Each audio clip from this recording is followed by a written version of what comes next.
11:02. I am Eric Greenberg, Chair of the Board of Directors. Please remember that this meeting of the CA Board of Directors is being live streamed. You can find tonight's agenda and background materials on the CA Board's website. Links to these documents can also be found in the description section of our YouTube live stream for those watching this meeting there. If you are virtual, please mute your microphones unless speaking. If you're in the room, please ensure that your cell phones are silenced. Raise your hand to speak and I'll record the names in the order in which I see them. If you're virtual, please use the chat feature. As we move through the meeting, I will introduce each item on the agenda. Before vote is taken, I will restate the motion as well as who motioned and seconded. If at any point you have trouble hearing me or any other board member, please say so. Tonight's timekeeper is Andy Stack. I will now call the roll. Lakey. Here. Dick. Here. Brian. Brian online? He was going to try and be online. Janet. Here. Kevin. Here. Alan. Alan online. Here. Bill. Here. Andy. Here. Ginny. Here. Sherry. Here. And I am here.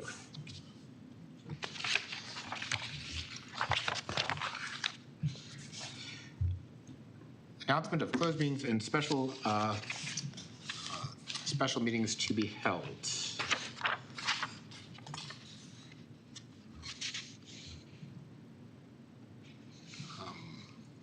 Where is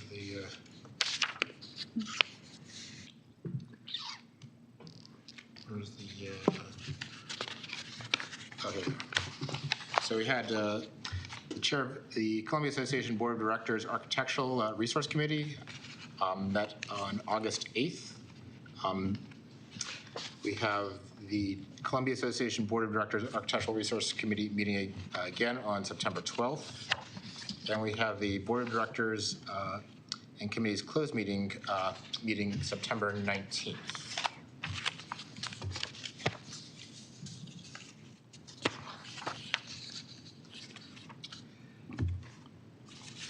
Can I get a motion to approve the agenda? So moved. Is there a second? Second. Ginny moved and Kevin seconded. Is there any discussion? Any objections? I'm just going to abstain, if you don't mind. Okay. The agenda is approved. 9-0. Was it 701? Or 801?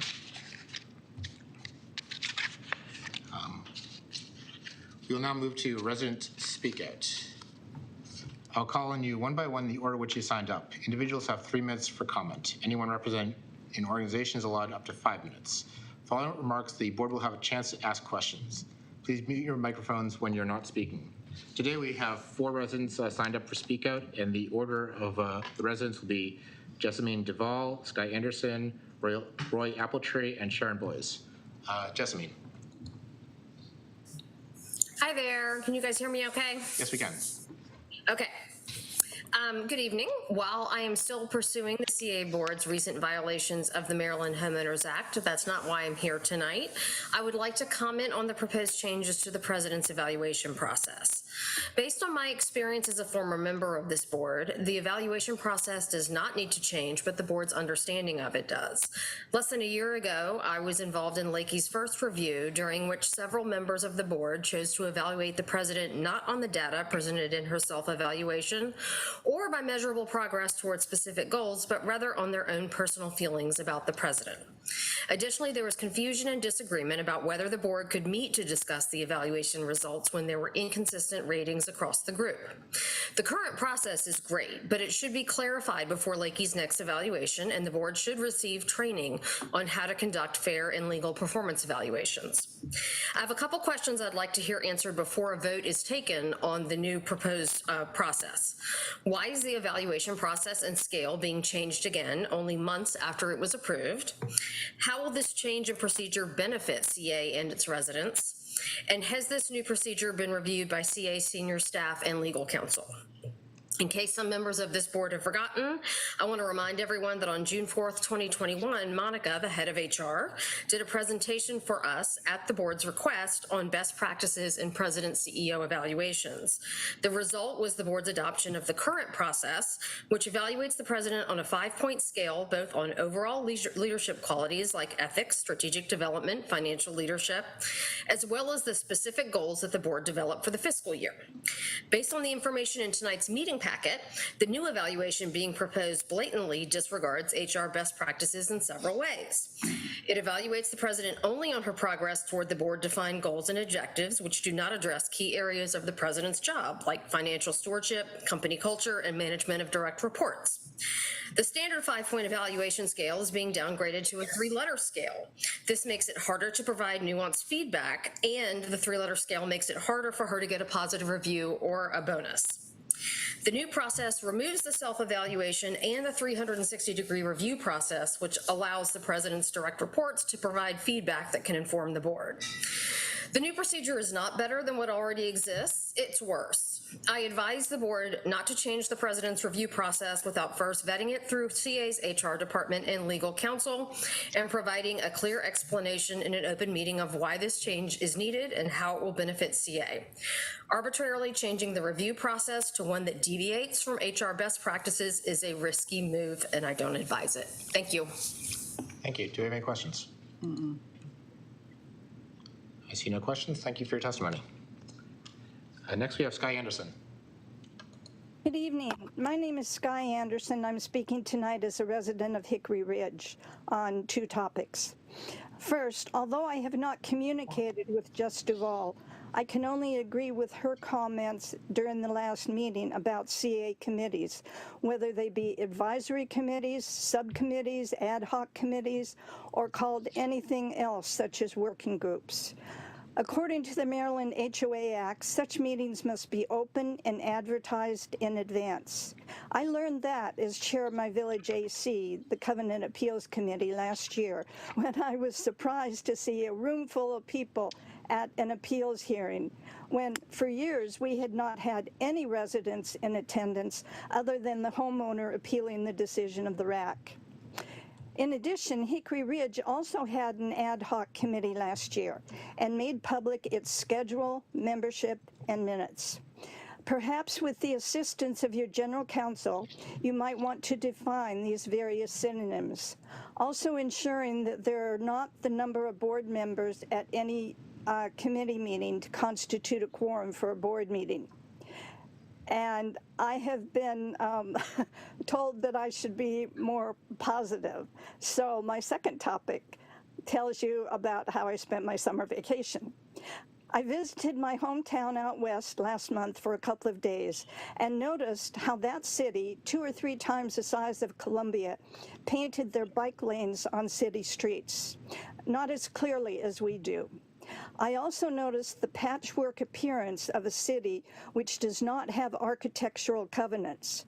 I drove all over the city, although I stayed in a less than desirable part of town.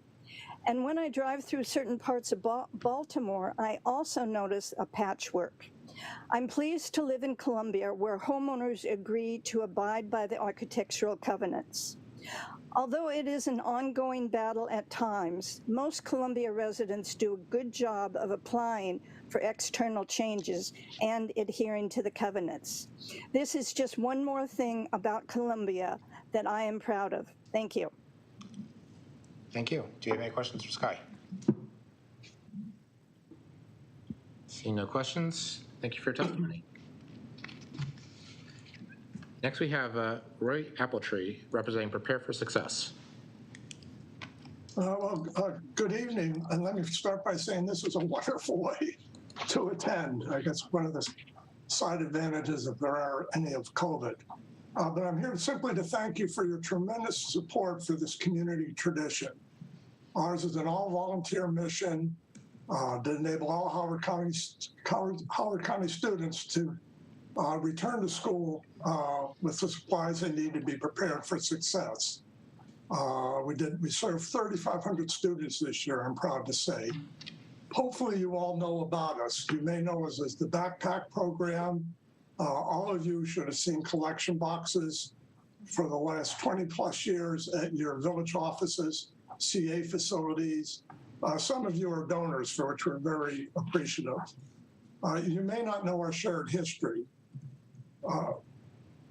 The program's 22 years old, and for you folks who have been around a while, it was started at Christ Church Link by a fellow named Mike Clark, who some of you know better as a top-notch reporter for the Baltimore Sun. But after he retired, he volunteered for that phone hotline. And 22 years ago, they started getting lots of calls for school supplies from parents. And that's the history of where we started.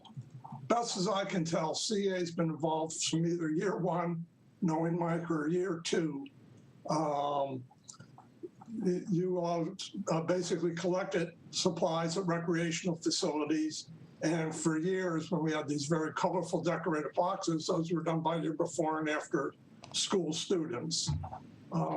When my wife Susan and I became involved 15 years ago, we were very well supported by Patty Hinkle and the Volunteer Center.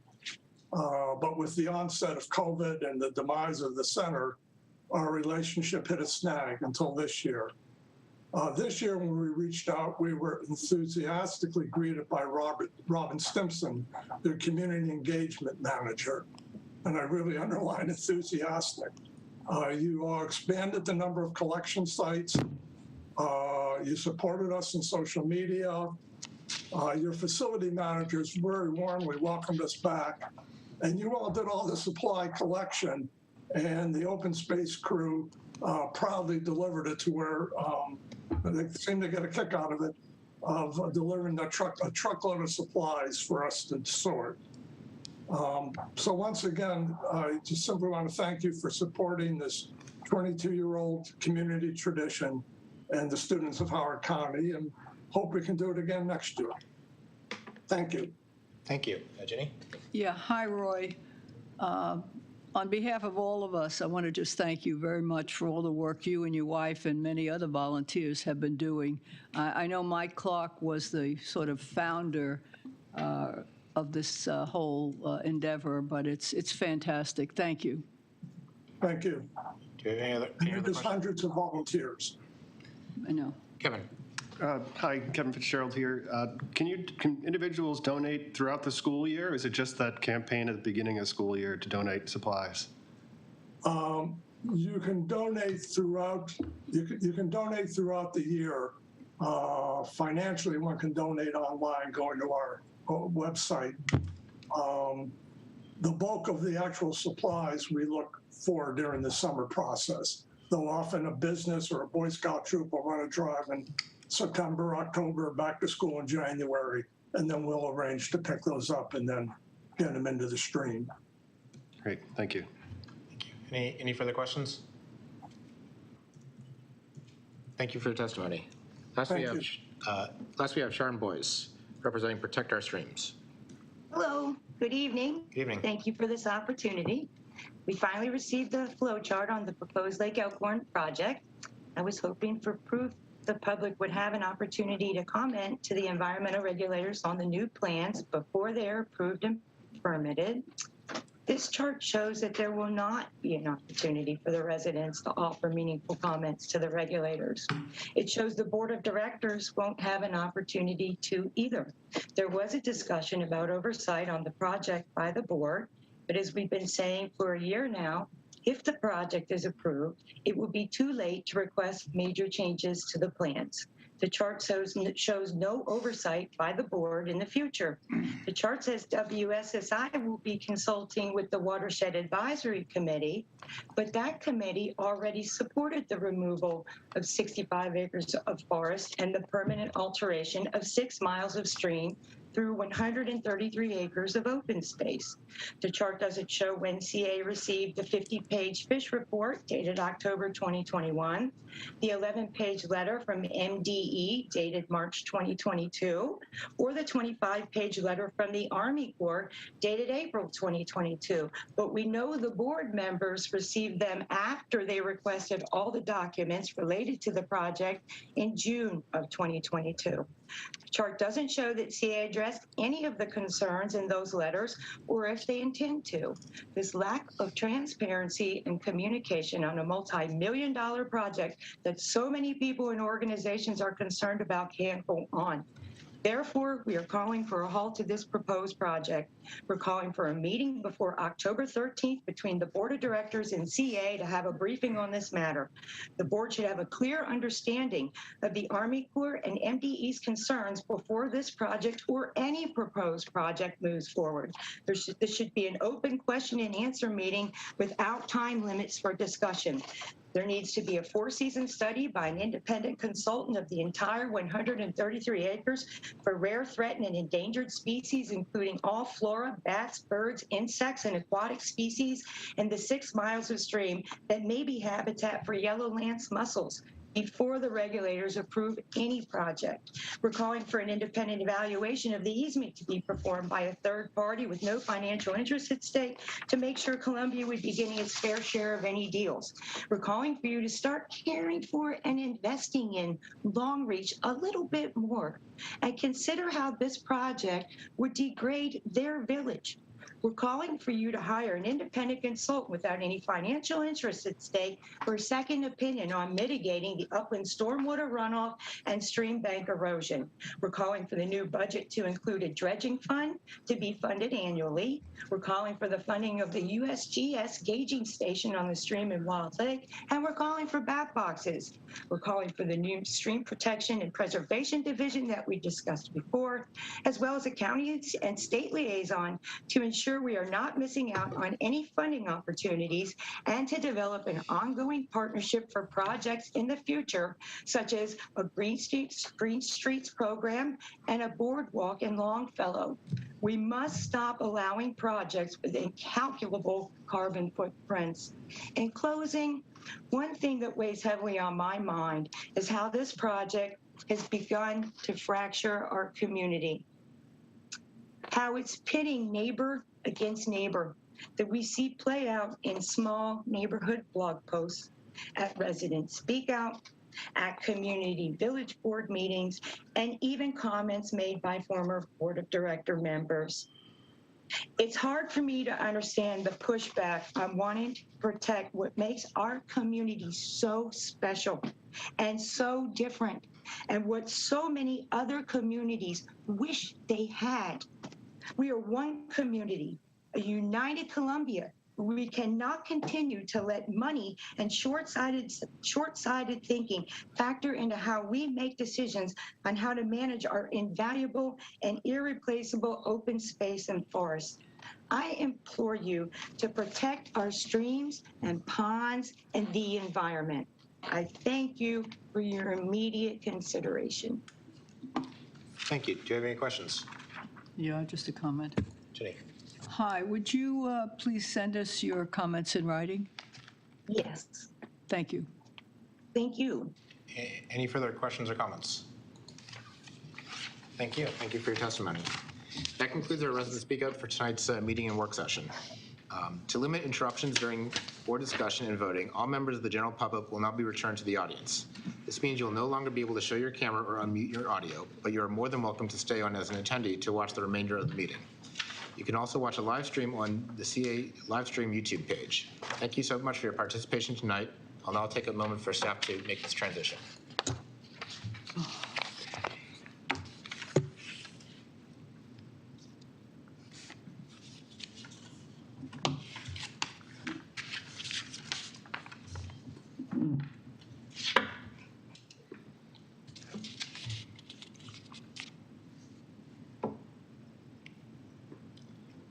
Thank you. Next, we have our consent agenda. First on our consent agenda is the approval of the minutes from May 12th and July 28th for the BOD meetings. Second on our consent agenda is the approval of the closed meeting minutes from April 21st, July 18th, July 28th, and August 18th, and September 1st.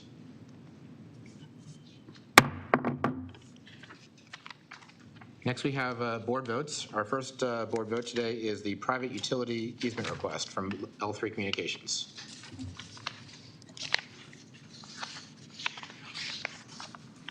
Is there a motion to approve the easement? Oh, I got a question. First, Oh, I move we approve the easement, okay. just to get it on the. Andy moves to approve the easement, and Janet seconds. I would have a question. Is there any questions or discussion? Ginny?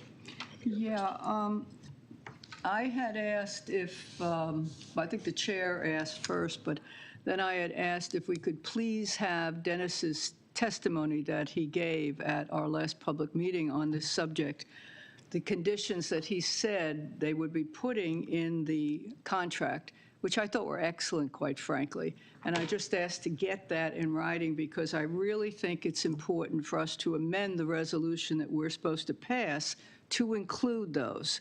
I did that with the Bryant Woods daycare, where we were signing off, but we didn't say that, you know, if the current owner of the daycare decided to sell it for something else, that all the services we were offering wouldn't continue. And I thought it was important, if it's going to be a daycare, it's a daycare, and then we have to negotiate a new contract if in fact it's going to change its use. So we put that on the resolution. I'm disappointed that unless I missed it, which is possible, I have not received that response. And because I do intend to amend it to include that. They were excellent. Now, if I have to go look at the previous YouTube thing, I guess I have to, but I was really hoping that we would get it from staff. Lakey? So what was requested was the easement agreement, which is not drafted to be executed until the board makes a decision on the easement. If you would like Dennis to repeat the terms so you can amend the resolution, that is absolutely your right. Yeah, but I was asking that we would get it in advance so that I could have prepared that amendment, is what I was. There is no easement agreement written, which is what the email requested. Well, okay, if we want to do a catch-22 here, I am simply asking and had asked that if Dennis could give us those conditions that he was suggesting would protect CA and our open space, I would have amended this. Since that didn't happen, I'm more inclined to move to table this, but Dick has some questions, so I'll wait. Yeah, I'm a little puzzled by this. We're being asked to approve an easement that we haven't seen. Is that correct? So the way the process works is the way it has always worked, which is you do not see a full easement agreement. You see this request form. That is how you have voted on every easement, at least in the tenure I've been here for not quite a year and a half. Usually we see, I don't know, help me here. Have we seen this request for an easement form? We've seen that form. Yes, it's in every agenda packet. Please. Well, I mean, this is what we always provide for an easement when you voted. Okay. What I was asked for in email was the full written easement agreement. That is not actually prepared until the board makes a decision. It would be a waste of our resources to prepare agreements that are not to be executed. That is the only thing I answered. If you want Dennis to provide the conditions, I've already said, he's sitting right here. I'm. Dick? Eric, I'd like to get just, this too. I haven't, I don't, is it in the packet? I can't. Yes. Okay, because I found something that said there was a revised packet. I went looking for it on the website and couldn't find it. So for the record, what's in the packet is, I believe, the same material that was in the packet for the work session. Yes. That's correct. Same as it always is. It's the same form. So it's the form plus the maps. That's what's in the packet. It's the same material that was in the packet 2 weeks ago. It's the same material that was presented 2 weeks ago, for the record. Thank you. Andy? Yeah, we're almost out of time, but I would like to hear the conditions from Dennis. And then I might have a motion, an amendment to make. So we would include a reversionary clause. Are you familiar with that? Everyone familiar with that? Which means that if it's not used for the intended purpose as per the easement paperwork, then it goes away. And that's not standard, but I think it makes sense. we would also include a clause that it's limited to the specific utility that's being asked for at this time. If they change fiber optics from a 2-inch conduit to a 10-inch tube, then it's not going to be covered by this easement agreement. So it's specifically for the purpose that was outlined in the paperwork that you have, and it reverts back to CA if it's not used for the purpose that's in the packet. Okay, thank you. I now recall the discussion. Thank you. I would like to make an amendment. First, Janet? I was just going to reiterate that this is the way we have seen easements as long as we've instituted that form, which has been multiple years. Also, since they were originally Dennis's suggestions, I see no reason why he wouldn't include them in the final easement agreement without us telling him to. Jenny? Yeah, we may have done that on many of them, but I told you on the Bryant Woods thing, you know that I amended that to make sure we were protecting CA's interests. So that was one opportunity, one time we did do it differently. And I am saying I thought your ideas were excellent. I simply asked, and I don't think there was anything unclear about it since I referred to it was Dennis, what Dennis presented. That's pretty clear. That would you please put it in writing and give it to us so that I could amend this. I said, I guess the other option was that I go listen to the tape and get them, but I thought that would be very easier for staff to simply provide them. I would have proposed an amendment. So I have a problem that that wasn't done, quite frankly. So, And it has nothing to do with our way of doing things in the past. This is the correct way to do something to protect CA. so I've noticed we've used up 5 minutes. Is there any objections for adding another 10 minutes? Because I see Yes, I object. fair amount of discussion still. Okay, if Because I know she Sherry objects, wants to let it get. go. I just have one question. Wait. I think Wait. Andy's next. I'm looking at- Wait. Actually, Sherry's next. But Janet objected, and I support what Janet's saying to extend it. I agree with Janet. We shouldn't extend I'm it. not in favor of tabling it either. I think we should vote on it. no, Well, we're how can extending we- the discussion for 10 minutes. Okay. Because I know Sherry wants. I just wanted Eric, to. you hear that I want to get in the queue? Oh, and Alan wants to get in the queue. So are people generally in favor with adding 10 minutes? Okay, I guess so. Okay, please add Yes. 10 minutes. Okay, Sherry. I just wanted to clarify. I had in my notes something that Dennis had said about that there would be a fee included. Is that correct? Correct. And did we get the amount of the fee? The fee's either based on an appraisal of the easement area or the value of the square footage based on the adjacent property. And I don't have that number yet, but it'll be one or the other. Okay, and is that an annual or is that just a one-time? It's one time. One time. All right, thank you. Alan? Yeah, thank you. I'm not clear why this has been so hard. I'm aware that Minnie used the word easement. It was clear to me that what she was talking about was the thing that we are supposed to be approving tonight, or voting on approving or disapproving. And that was just abundantly clear. And that was what she wanted to make patch the stipulations that Dennis talked about. So nobody's talking about changing the way we do things, and this should have been accomplished. Mm-hmm. I'm done. Okay. Andy? Yeah, I'd just like to make an amendment that we add a section, number 4 to the resolution, basically conditions for the easement that, one, it contain a reversionary clause. Reversionary. Reversionary. I'm terrible at spelling, so somebody get it. 2, that it be limited to the specific utility. And 3, that there will be a one-time fee as per our usual assessment. I'll second that. I do have one question on the, one clarification question. So, I can't speak.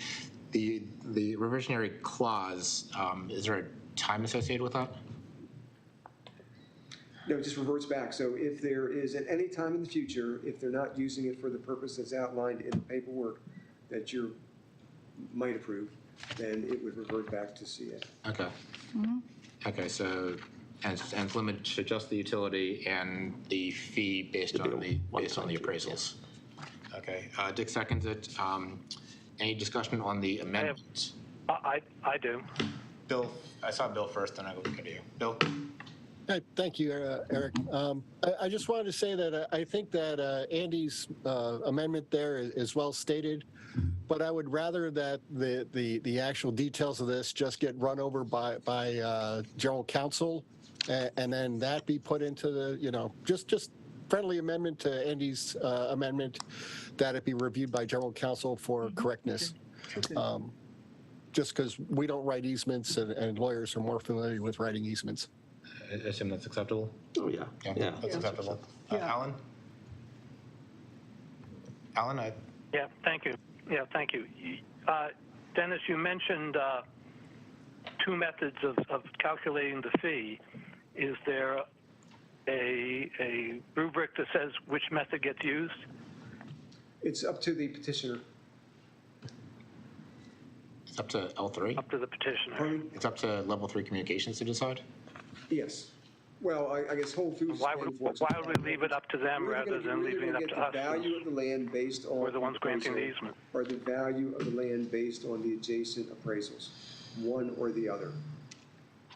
CA's, in my opinion, is fine with either method. Okay. In this case, think about the adjacent property. Jenny? Yeah, two things. One, I agree with Bill that we should send it to the general counsel, but two, I think also staff should put everything in writing like I asked for, so that we could also see exactly what's being sent to the general counsel, if that's agreeable. And then we can move on. Okay. Can I call a question on Andy's amendment? Well, no, I'm sorry. Yeah, can we please? And then if it doesn't pass, then we can revisit. Is there any because otherwise- objection? Yeah, what I think we were saying, and Bill was saying, it would go to general counsel first, and we'd get feedback, and then we'd be voting. So I don't see us No, voting tonight. no. I'm saying we pass this amendment, run it by general counsel, and then it gets put in. No, And general counsel will amend it just to make sure it's legally The way I correct. understand the amendment is, Well, the way I understand in it. general- Wait, one person speaking, please. The way I understand it is that we basically amended to require the revisionary clause, the limited use clause, and the fee clause.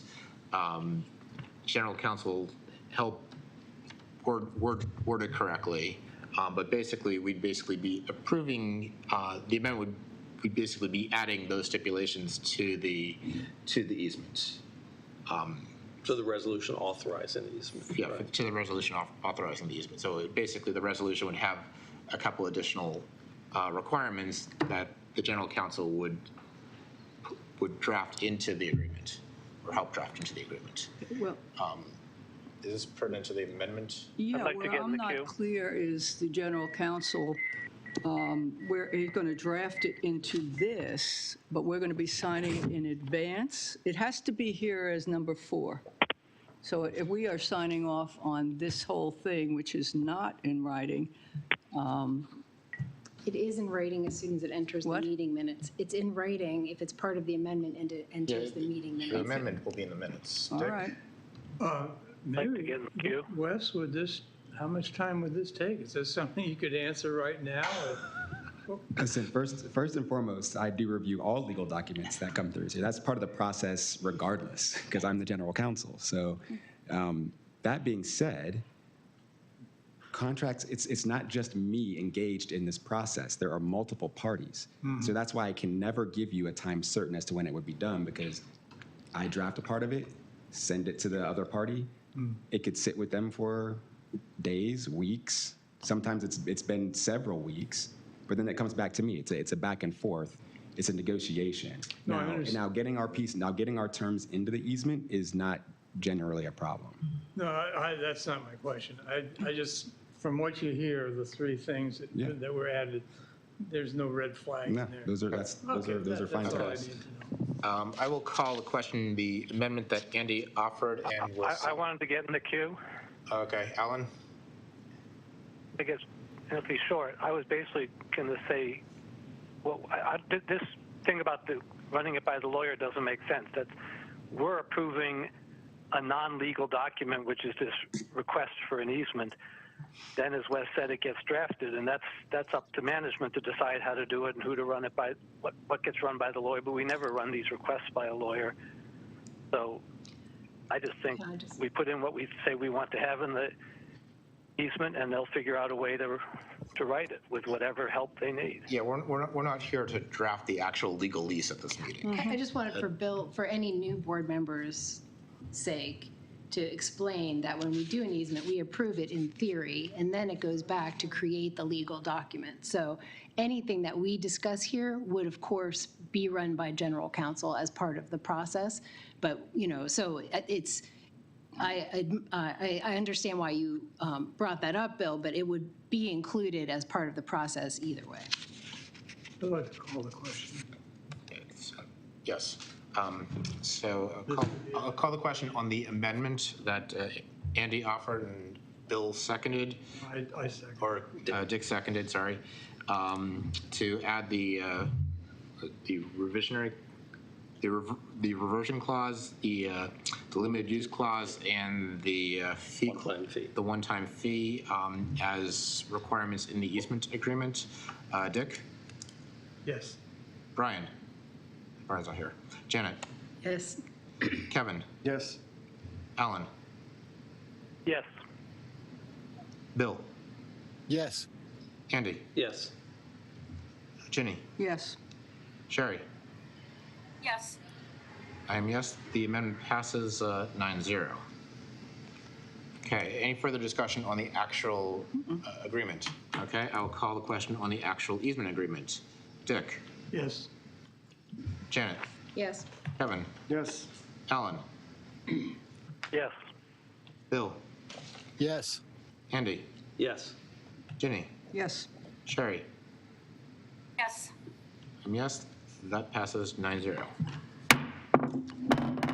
Thank you.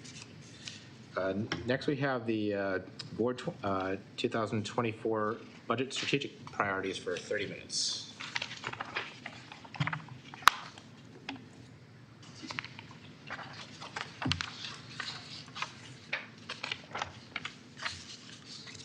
So in your packet, you have a copy of the 2019 strategic plan.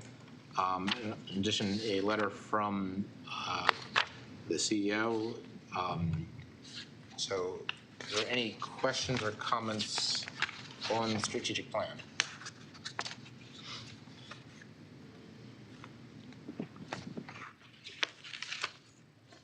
So I got a question for Lakey. So this strategic plan has been approved for 2019. So what are you requesting the board to do here? So we're asking for a vote on these strategic priorities for FY24. The strategic plan was included as it was last time in terms of that is part of the strategic priorities that have been identified, obviously, in 2019. The cover memo that was prepared by Susan Krabbe indicates the staff's understanding at the close of the last board work session on September 8th. And there was not complete and clear consensus, but from what we could tell from the discussion, our common understanding among staff, who's noted on the memo, is that there seemed to be a general guidance that most people wanted us to follow the FY23 budget and kind of forecast that forward, that there was nothing substantive that was suggested that we need to consider as additional strategic priorities. So, Susan, do you want to recap kind of the process in terms of why we need that this evening in order for us to get into preparing the draft operating capital budgets? So,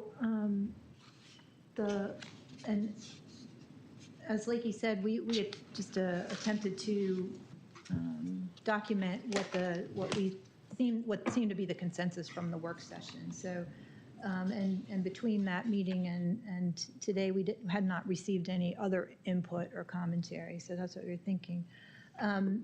We need that guidance in order to continue on with the process of producing summary materials, some first look at what that might look like for FY24 in the fixed and changeable format, and our first pass at capital allocations in order to get that to you in October.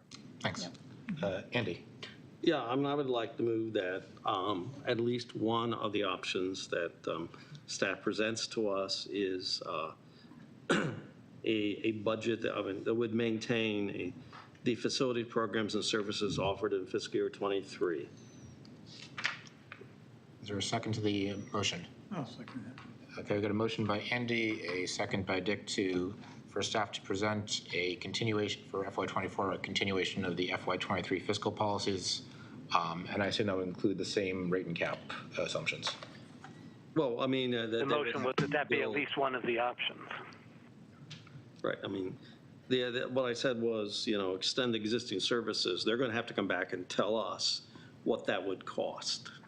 And that's one of the options. I mean, right, and so I won't say that everything's going to stay exactly the same, because they may come back and say that we need, in order to make that option, we've got to raise, rates or something, or fees or something. Well, okay. Janet? It's not on his amendment. Do we need to vote on that first? We can discuss, it's not on the amendment. Any discussion? Oh, no, it's not an amendment, this is the motion. So we're discussing Andy's motion, so. So, I mean, I was looking through the strategic priorities, and I thought it might be helpful to prioritize them, and resource stewardship was top on my list, and environmental sustainability was second. I think, the organization has made quite a lot of progress toward identity in terms of like partnerships and activities and events in the community. Advocacy may have some opportunity. I've seen progress toward that as well. I'm not sure how we look for that in the budget. That's a little bit less, unless it's allocating a resource or something like that. So my focus was on the resource stewardship and in the environmental sustainability. Andy? So when I made my motion, I just offered it as one option, and I think that could be a second option. Because if you remember last year, we gave staff like 2 or 3 possible things to look at. And so I think that that's a valid, way we could look at a second option to offer staff or something. So Janet, are you going to amend Andy's motion? So could we vote on one? No, we've got a motion. I think, I was asking if Janet wants to. I'll let Andy Motion was his for option motion. What? The motion was for option 1. Right. And if we want to have an option 2, we could vote on that. Well, I was going to put it all into the same motion. Oh. Susan? So we did do that last year. Let's call the question on Andy's motion and Wait. a second Susan. motion. That would be cleaner, I think. Bill, Susan? So that was the approach last year. It was not terribly successful, and actually that direction was given to us at the end of July. Okay. So we would not be able to do multiple versions of this on this current. Okay. Oh, were you suggesting multiple versions? Yeah. Oh, sorry. Yeah, okay. Yeah, Okay. I that's missed what I was that thinking. So any, So can I clarify what you can clarify. just There's no amendment. because for resource stewardship, for me, it means maintaining our buildings at a level that we are comfortable that they are not going to be neglected. And if there isn't sufficient funds to do that, then we need to think about what the other options are. So, I think our capital budget in the past has been very large. It's substantially smaller than it used to be, and we need to be very judicious about how we allocate that to the facilities that we have. And so I think, Dennis has done a great job of identifying kind of must-haves for a lot of these buildings. So I think that that's a useful strategy, but, my thing is, we've had some lean years with COVID, and so we want to make sure that we maintain our facilities in a way that they will reach the end of their usable life as planned, as opposed to suffering from, us not investing in them the way we feel like we should. Dick? I see where Janet's coming from, but it seems to me that the first step, the easiest first step, is to see what it would take to continue pretty much what we've been doing, and to see what it's going to cost. And we could also look at what we anticipate we're going to make, and then at that point we can say, if there's money left over, there's things we could put it into. If there's not money left over, we have to take some hard decisions, perhaps raising the assessment or cutting some programs. But I like the way Andy suggested we start with the current program and see what it would cost to continue it, and start fine tuning after that. I got Sherry, then Ellen. Sherry? All right, thank you. I very much agree with what Janet has been saying about prioritizing. And I think what the feedback that we've gotten from the community really plays an important part here also. The clear priorities seem to be pools, pathways, lakes. The issue of, and I brought this up before, repair and maintenance falls under that sustainability issue. How do we sustain what we have in terms of facilities and programs into the future? So I think when we think about sustainability, so many of those goals and objectives have been met, the ones from the strategic plan. I think there's been a tremendous effort and accomplishment at CA. But we really have to think about the maintenance costs, particularly associated with those three big elements: the pools, the pathways, and the lakes. There is one other area that I keep seeing a gap in, and that is in terms of our commitment to leadership development, reaching out to a more diverse community for participation. And I don't know, that doesn't enter into the budget in quite the same way, but maybe it has to do with professional development or outreach efforts or something of that kind.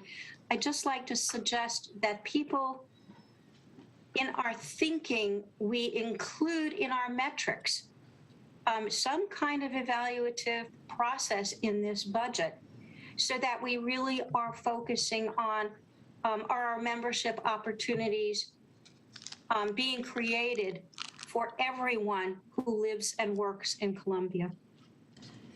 Alan? Yeah, thank you. I'm also more aligned with the kind of thinking that Janet's proposing. I think it's hard to set strategic priorities if we don't look at the strategic plan and decide what's happened. I asked multiple times at our work session for thoughts from management of, since they're on the ground every day looking at the strategic priorities and the tactics to get to them, where are we with each one? I've heard now from two board members their thoughts, with some external data was from a few residents, but it wasn't a large group of residents in the survey. But I will renew my request to staff. Let us know, based on those elements of the strategic plan, where are we, what your opinion is of what needs more attention, and so on. So that's point number one. That's what I need for to have this strategic discussion. The other discussion I would like us to have as board members is a more, if you will, sort of semi-philosophical one that says, what do we think, of all the different things we do, what do we think ought to be paid for by everybody? and what do we think should be paid for out of fees. And that's, I think, important, would be important guidance to the staff so that they can get a sense of where we want assessment dollars allocated. Andy? All right, well then, based on the conversation, I think Janet has a really good point, and the other board members. What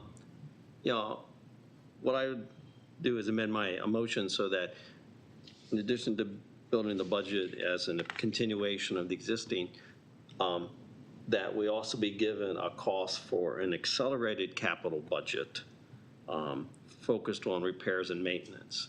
So we get what would it cost us to continue our current services, but then we also get kind of I'll call it a spreadsheet or something that says, look, if you really want to expand, accelerate the capital budget based on repairs and maintenance, not new facilities, that cost is going to run this, and this. And so we can then kind of look and see.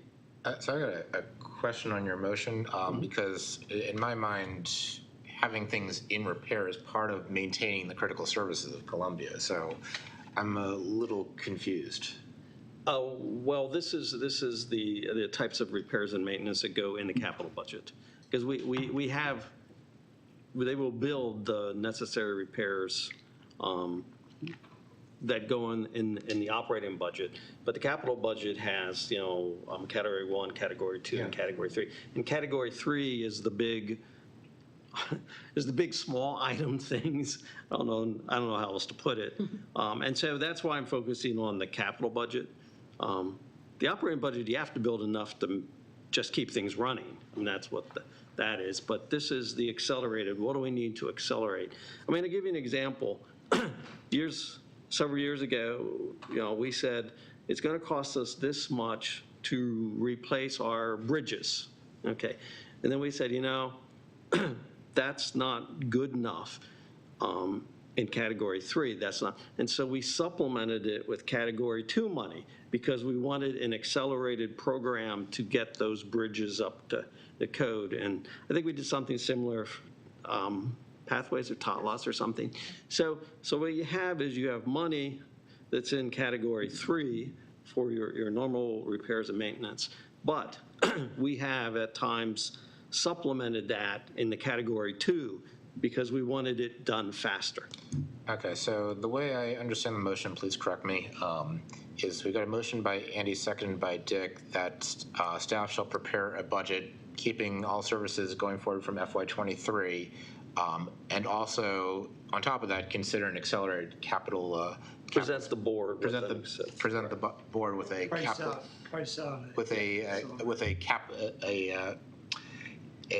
accelerated capital spending plan. Focused on repairs and maintenance. I mean, what I'm saying is I don't want to see new. I don't say new pathways or new. Not an indoor pool at Locust Park. Right. I have a question just for clarification, Andy. Just to make sure I understand what you were saying, because I had in my notes about an update to the CA capital investment plan. So is that what you're talking about? That the to take a, because I am concerned about the information that came out of the climate vulnerability study, and I think that that's going to have to be integrated into our long-range planning. We have a lot more information now than we had 5 years ago. So that's the kind of thing where it might be a question of accelerating, modifying, determining, again, maybe a shift in priorities, but what do we do about the land? What do we do about the facilities that might be more or less vulnerable? Is that the direction you're going in? Yeah, and let me just double check. So my understanding of our capital investment program is all the stuff that is needed broken down, let's say by year. But we have rarely ever been able to afford the entire year. And so things roll over. But basically the capital investment program is, I'll say everything that we need to do for the next, I'll pick a number because I don't remember the number, 6 years or 10 years or something. But we know, but every year we never have enough money to do it. And so from the capital investment program, staff would look at and say, we need to accelerate these, and it's going to cost us X money. Janet? I wanted to latch on to Sherry's discussion about the environment, though, because I do think that as we look at investing in our capital assets, particularly our buildings, I know Jeremy's super on top of this, Dennis is too, but looking at ways that we, make them more energy efficient, they're putting solar panels, but I mean, I'm sure there's a lot more things that I'm not aware of, but modernizing them in a way that it might be an investment for us now, but for the future and for the environment, it would be, a worthwhile. And I think something that I've generally heard from this board would be supportive of something environmentally sustainable. So I think if we can look at that capital plan in a way that puts it under that lens of how do we make these things more sustainable and, and while still maintaining what we have, or at least re-strategizing what we have maybe in some cases, I think that would be helpful. The second thing, also something that Sherry said made me think of it, and I think that is around the leadership development, but also around like the advocacy and the identity, which were part of these. And so I'm curious, Lakey, we now have an engagement person, and I'm wondering, and I recognize that staffing positions is operational, but I'm just curious from a standpoint of how has that been going, and do you feel like we have adequate resources? So I'm looking at things like, the Newtown zoning designing, obviously Jessica's all over that, and so there are pieces of it that we definitely see, but I know, part of it was village engagement, part of it was, is CA's name out in the community, which I think it is, but, is there something that we would invest in the budget that would help support that kind of outreach and engagement? I would say, yeah, there are a lot of ways operationally to do that, not on the capital investment side, obviously. As has been referenced before, when we put the draft budget together, staff will be providing, opinion and guidance and suggestions and recommendations to the board. This front end piece is really to say strategically, when you're making decisions, and as Andy alluded to, because there will not be enough money to do all the things, what do you want us to kind of have as our strategic priority filter? So I think that would be a key question, is pushing, and Sherry had mentioned a moment ago, leadership development or identity, if those are important factors when most of the conversation has been around maintaining programs and services and environmental investment, I would definitely be putting that lower down as we start to strategize how to put the operating budget together. We do have a 10-year capital plan, and we did modify it because of COVID and stretch it out a bit. And so that plan pretty much exists, and it's just a matter of whether we want to pump it up or pump it down, depending on what our needs are. The key question we have really is, how much money do we have? And so before we start putting our wish list together, I'd like to get a general idea of where we stand in terms of income and expenses. So I like Andy's idea that we look at it in terms of continuing what we've done. And I think we would probably be assuming no changes in the rates or the cap unless we need to when we discover whether we're above or below budget. And I think once we have that in shape and we see what it would cost to continue what we're doing, that's when we really get into the budget. That's when we dig in and start moving money around to make sure that the right things are covered. And that's probably where we really start to prioritize, when we know what we've got to spend and start thinking about, okay, where does it go? And I think we've got to a point where I'd like to call the question on Andy's proposal. Ginny is in the queue first. Yeah, just one quick point.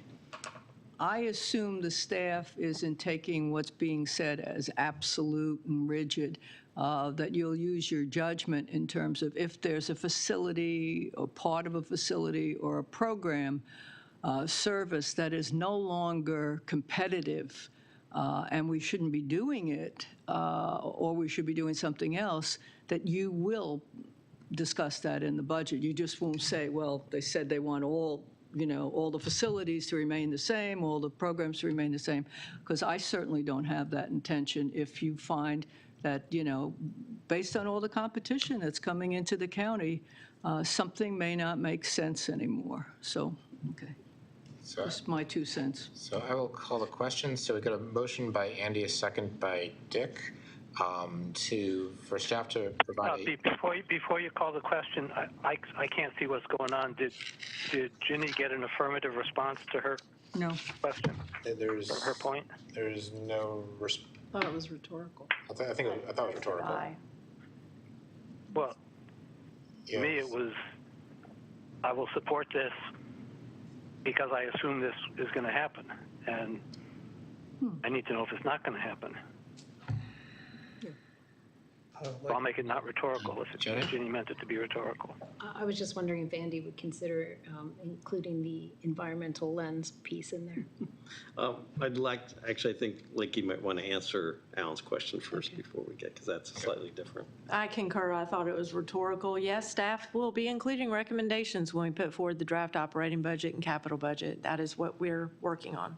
Yes. Okay. Thank you. So Janet, how did you want Andy to include the? I mean, I don't know if it's necessary. I think, in general, we look to that, but I feel like I feel like it's important just to call out, so. I mean, it's one of our strategic priorities already, and we've already, basically set aside like so much of the category 1 goes to, green projects and so on. I mean, so we have in a sense done some of that. So I'm not sure beyond that, unless there is something that staff can bring back to us which says we need to move in a totally different direction, and I'm not sure. I mean, because that's kind of already built into our plan and our strategic plan. Okay, in that case, I will call the question on the motion by Andy, seconded by Dick. That basically requests staff to present the board a draft budget that extends the FY23 services to FY24, with also a look at accelerating the capital spend plan. Dick. Yes. Janet. Yes. Kevin. Yes. Alan. No. Bill. Yes. Andy. Yes. Ginny. Yes. Sherry. Yes. I'm a yes. The motion passes 8-1.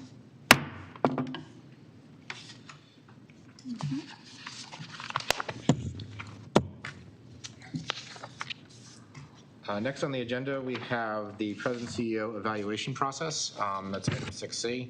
So based on the discussion at the last meeting, I made a couple of changes. First, a step that the President CEO shall provide the Board of Directors a self-evaluation. And second, I want to clarify that there is a mid-year evaluation process. That's part 6 in the updated draft evaluation policy. Can I get a motion to approve it? Dick? I'm approving. Got it. I'm making the motion. Oh, okay. Motion by Dick. Is there a second? What's the motion? The motion's to approve the draft evaluation process. That's in item 6C. Is there a second to approve it? Second. So you got a second by Ginny. Any discussion on it? I'll go around the room starting with Andy. Yeah, I'd like to actually have a little discussion on the question I think Alan raised is, are we looking, and Alan, you're going to have to help me because I'm not sure I have the right wording. Are we looking the bonus as the work you've done now, or is the bonus kind of looking at particular stretch goals? That's what he said. I mean, I thought that was a good question to ask to kind of, so we get that straight up front. Alan, did I have it right? Yeah, Alan?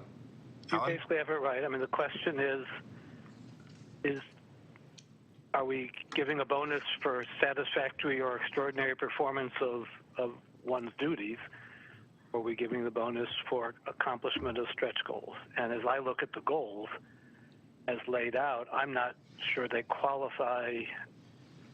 I'd like to have some discussion about whether they qualify as stretch goals, because I'll just say I don't believe in bonuses for doing one's job. That's what salary's for. Well, I would say this, Alvin, that you have any goal, you can meet it, and then you can also, from a stretch perspective, exceed it. So the goals that have been laid out by the board, I think, could apply to either case, depending on whether you meet it or go beyond it and expand it.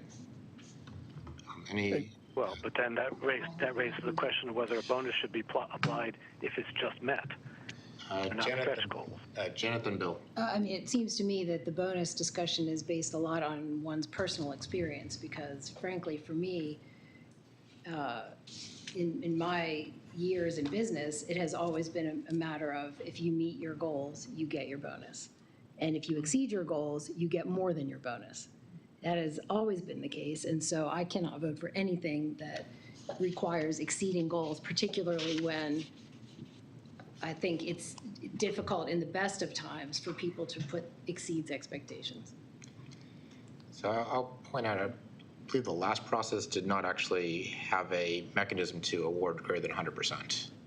It doesn't, no. Yeah. I agree with that, but it doesn't change the fact that 100% should be the meeting goals. Dick? I think Bill was. Oh, Bill and Dick. Yeah, thank you for recognizing me. My concern is, what was the expectation of the bonus, whether it was as for meeting goals or exceeding goals, at the time that the president's contract was signed? That's a good question. To my knowledge, it was not discussed. I don't believe. I think most of us weren't on the board at the time. Yeah, most of us, half of us were on the board, but the bonus has never been. The bonus has always been awarded for meeting goals, correct, Andy? Yeah, I mean, to the best of my recollection, at least the last 3 or 4 presidents have always had a bonus component in their contract. And you're right, it's almost all, as far as I can remember, the last 10 years, it's based on an objectives, whatever the board sets. I believe I have the contract here. I'll look at it later. I think every business has a different way of handling bonuses. And my experience was that in order to get my bonus, I had to meet my numbers. And those numbers, that was a pretty ambitious set of numbers. I had to raise sales or whatever by 10%, 15%. It varied, but they were definitely stretch goals. And if I met that rather ambitious set of goals, I would get a full bonus, which was a set amount. And if I approached them, if I did better than the previous year, didn't quite meet the goals, I would get a partial bonus. But there's a certain amount budgeted for a bonus, and you can't. I'm looking for the thing in the contract here. I'll see if I can find it. Sherry? Yeah, just to clarify, at one point, the board voted to separate the evaluation process from the bonus. Because there was this kind of confusion. So this is unfortunately nothing new. And so the idea was to do a more sort of holistic evaluation where the bonus was concerned, and that was more of an exceeds. What else had the executive done that perhaps was not originally included in those goals, but that was really considered to be extraordinary for the organization? And so that was sort of a second kind of conversation. And it was also about being a part of the community. And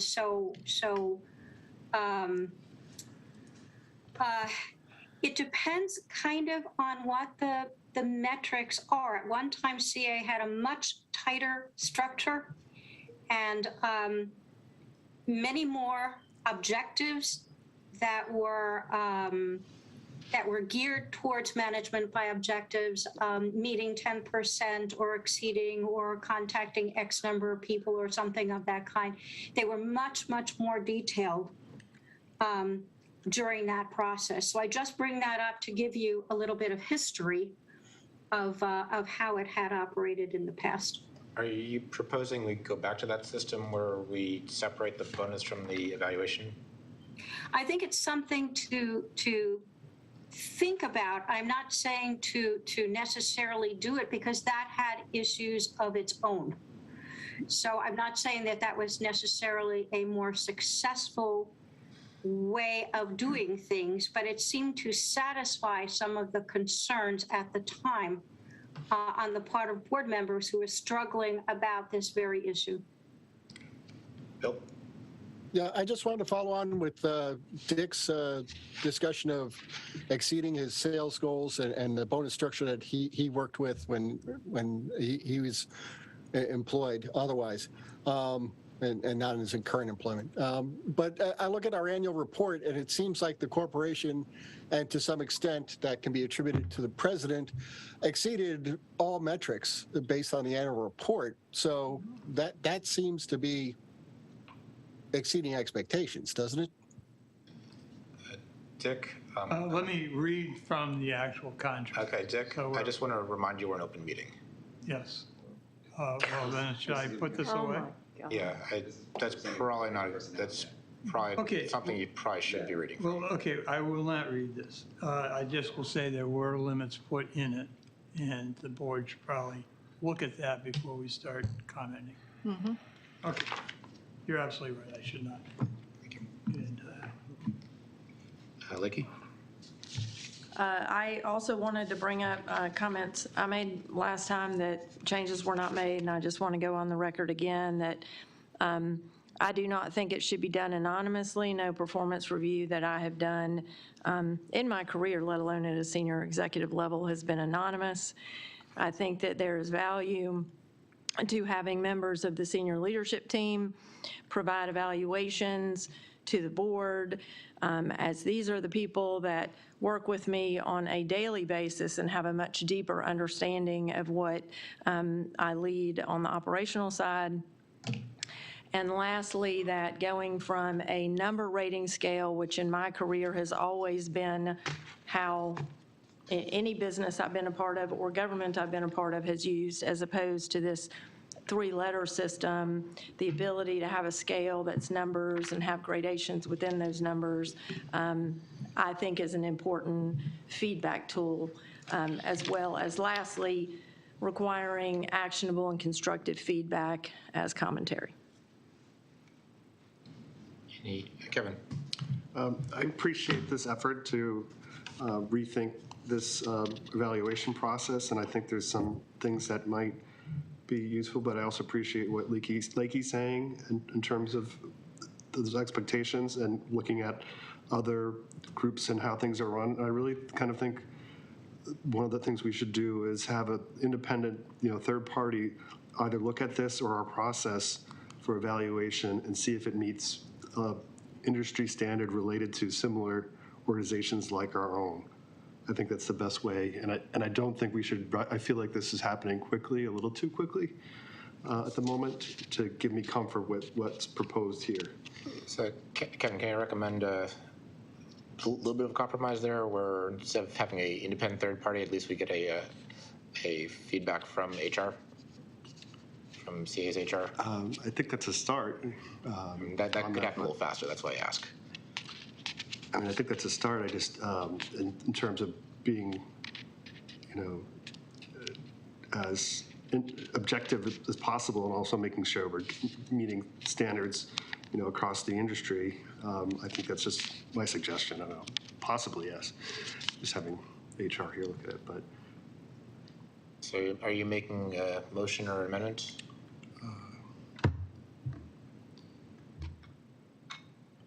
I move that we have it reviewed by HR. Okay. Is there I'll second it. Okay. I'm assuming it hasn't already been reviewed by We HR.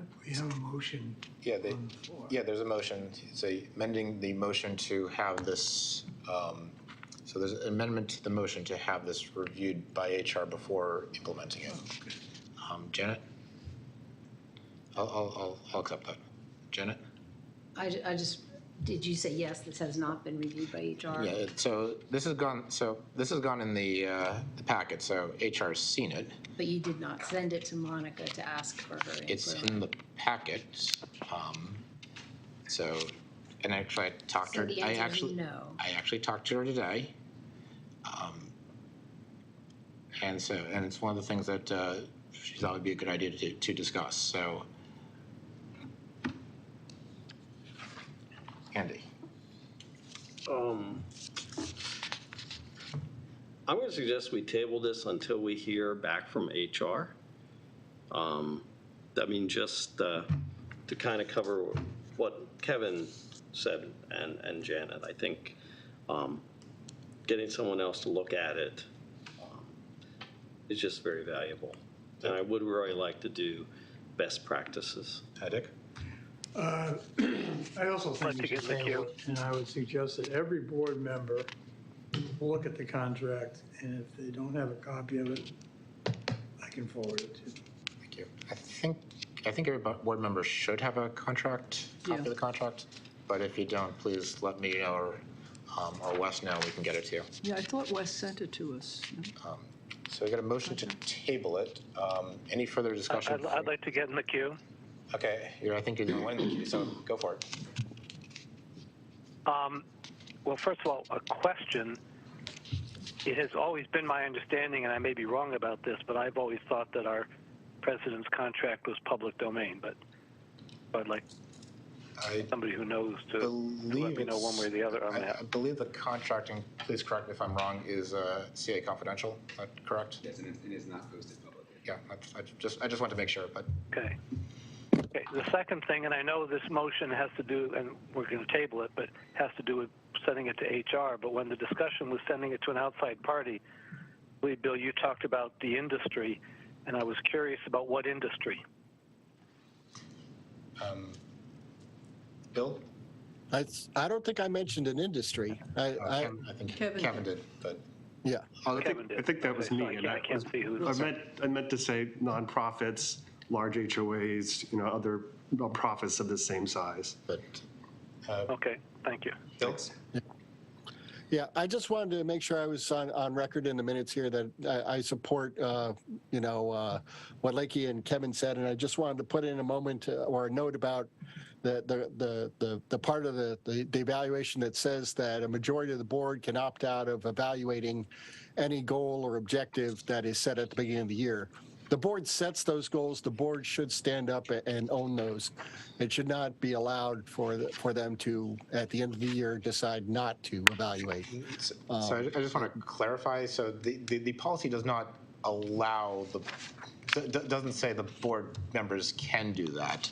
The policy has language basically, so if a board member does that, what do you do?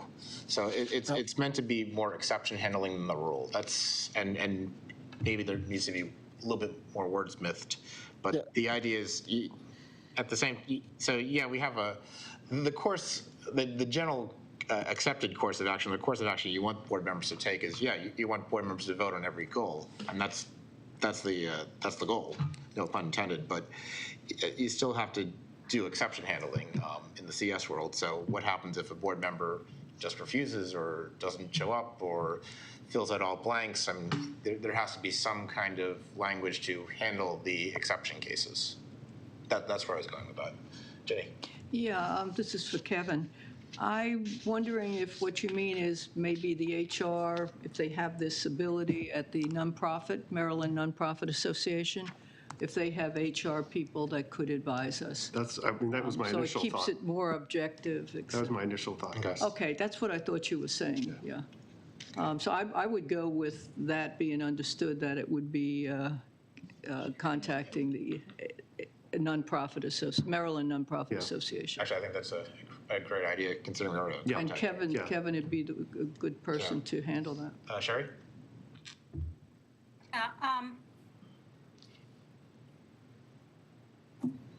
Just a second, I just lost my thought, I'm so sorry. What I was going to say is that there are measures that are available across industries, and there are forms and evaluation tools that are available. If the board wanted to go in that direction, depending upon the feedback that we get, we could build that into the next budget.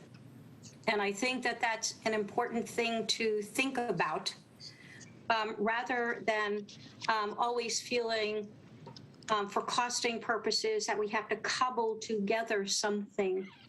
I think it might be valuable for us to think in that broader way about, what's the best evaluation tool and technique we can get that would best serve this organization. Ginny, then So I'm thinking about what Kevin was saying. That might be a very good thing to investigate. Yeah. Sherry, unless I misunderstand this, I thought that's what the board did last year and came up with that evaluation that was approved by industry standards, et cetera, and presented to the board. So, and that didn't work out, I guess, in some people's minds anyway. But I just want to say that there are I'm not lots saying it's a of- bad idea. I just want to be understood. That was tried last year. Not saying that's good or bad, but it's not like the board didn't try that last year. Yeah, so also a comment, Sherry, I'm not quite sure how much it would cost to reach out, but I mean, is that something that, it seems like that's, if it's not that expensive, it seems like that's something that can be done this fiscal year, if it's reasonably cost. It might be, I don't really know. It's just that I've seen lots of different formats in terms of the professional work that I've done. So that offers more options. And there might be other considerations in terms of state of the art. Let's put it that way. Are we tabling this? Okay. Licky? I was going to say a comment similar to Jenny, that Monica, our Director of HR, Diversity and Inclusion, put together an extensive slide deck. I mean, it was when you were leading the process and presented it to the board. It's in a prior agenda packet, and it was a compilation of best practices that she collected from the industry, and that was provided to the board. So that resource packet is still available. So we got to. Could we have it sent to us again? If you can get that resent, that'd be great. So we got a motion to table it. Who made the motion to table it? I did. Andy. Oh, Andy and I made the motion. Kevin seconded? and Kevin seconded. seconded, I think. Okay. Did so I? you gotta- No. Or is I'll it the second other? it now, though. Or is it the other way around? Oh, it's the other way around, but okay, we got a motion by Andy and a second by Kevin to table it. I will call the roll. Dick? Yeah. Janet? Yes. Kevin? Yes. Ellen? Yes. Bill? Yes. Andy? Yes. Ginny? Yes. Sherry? Sherry? Yes. I am yes, the motion is tabled 9-0. Can we put a time frame on this? So I'd like to get this, so what I would like to do is I'd like to discuss this with Monica myself to get her feedback. In the meantime, Sherry, if you got any insights on current best practices, if you can provide those to the board, that would be great. And also Kevin, if you can get any insights on how we can get a third party look at it and be able to help with that, that would also be much appreciated. So I would like to try to get this for October. So that'd be my goal at that time frame.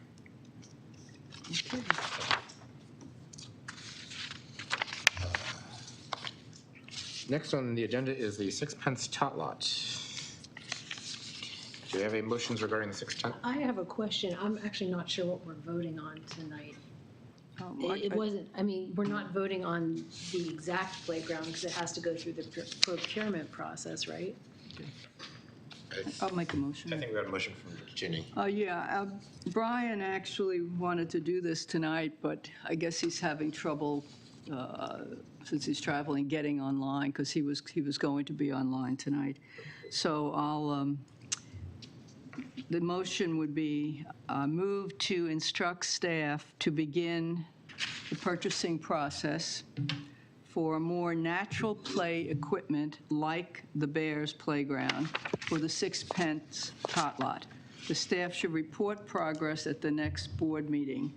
I think this has gone on long enough, about 3 years, and we've got to just make a decision. My understanding from the letter we got from the Hickory Ridge Village Board that there were two things, and one of them certainly was to go with the motion that I just made here. They want to get something that's natural, not, I don't want to attack the rascal, but natural, more natural play equipment. So that was their second, one of their second choices in that letter. And I talked with the village manager today, Laura, and she agreed that that was the interpretation of the letter. Naturally, one of their first things is to just go with the whole fort as it exists, rebuild it, et cetera, at a cost of whatever it would be. I don't know if it's $140,000 now, or I forget what the figure was, but I don't want to guess at it. And we need to move this ahead quickly, and this would be the fastest way to move it and get something going. So I don't see any problem. The money's in the budget. It's not exceeding the budget, and I don't understand why there'd be any difficulty in just doing it. Is there a second? Ginny, is that a second? Second. A second by Alan. Second. I do have one clarification question on the motion. When you said get information by the next meeting, do you mean the next work session, which is in 3 weeks, or the next board meeting, which would be the end of October? The next board meeting. So by the end of October? Mm-hmm. Okay. Just wanted to clarify that. Okay. I'll insert board meeting. Okay. Oh, I had the word board here. I just didn't read it. Sorry about that. No, you're right. I just want to make sure that. You're right. I didn't read that. No, I think you're right, but I just want to make sure that's Okay. Dick. I was a little disappointed in the letter because it was a little murky in there. They kind of said they wanted one thing and then they wanted something else. So I would ask, and I'm sorry Brian's not available, but I would like to get a little clarification on just what they want. We got some outspoken members of the board who want one thing, other people want something else. And I think we also agree that something's got to be done. This thing has taken too long. And the third point I'd like to make is we keep calling it a tot lot. This is not a tot lot. This is a playground. And we need to be thinking of it as a playground. And we need to take into consideration that this was more than just your standard playground. This was a work of art, an iconic structure, which unfortunately failed on 2 occasions. But I think we're looking at something more than a rascal, is what I'm trying to say here. And I hope as we look into what the options are and what the pros and cons of the various types of structures we could put up, and we budget on it. You keep in mind, it is a playground, and it's a rather special playground. Bill? Am I in the queue, Eric? Okay, I believe that the letter from the Hickory Ridge Village Board is clear. The Hickory Ridge Village Board supports the reallocation of funds for the potential consideration of installing the Twin Towers. And then it says the CA Board should also consider a natural play equipment like the Bears Playground. That this motion gets it completely backwards. Janet? So I wanted to highlight that as well. Thank you, Bill, and also call out that that is the quickest path forward, is to approve the Twin Towers. Part of the reason this is taking so long is because the board didn't vote in favor of it. So I don't think, you know, I don't, that's definitely not on CA staff. That is more on us. But the fastest path forward is to approve the Twin Towers. The second path forward would be, if that would not succeed, would be to investigate via the procurement process, but I'm pretty sure the procurement process can't happen in 1 month. If we're asking for estimates. Andy? Wait, Susan. Procurement process? So it would take more than probably 6 weeks to run through, but what would have to be done first would be develop the specs, and that is all the research that would need to be done for this alternative material. So I think the letter is clear also, and as Bill described, but the issue that I'm struggling with is the funding, because it's not in the budget as proposed. And so, and that was clear in February last year, fiscal year, when it was brought to the board by the village then. So what we still would need to do would be to, as they say, find funding for that Twin Towers, and that number is still, so there's, you know, an $84,000 for a standard tot lot replacement in the budget. This is an additional 110. We still would need to find those dollars. And are there dollars that Hickory Ridge was returning that if we change the policy, they could reallocate outside of environmental projects? 80,000, so there'd still be a $30,000 shortfall. Okay. Andy? I'd like to get in the queue. Yeah, I was going to say, I mean, I also read the original letter that they would be happy with the Twin Towers. And that's, I mean, I remember back when this all started almost a year ago, that was the one that the community liked. You know, so I'm thinking like, okay, Twin Towers. But I can tell you that I am not in support of a natural. I mean, we have had, staff has told us, I mean, the wood stuff is not going to last. I mean, even if you say it's going to be a 10-year period, that's only 10 years. You know, we get 20 or more out of the new stuff. And so this is a significant cost for CA, and this is betting that we're going to get 10 years out of it, given we don't even know how the maintenance works and what we need to do to maintain this thing.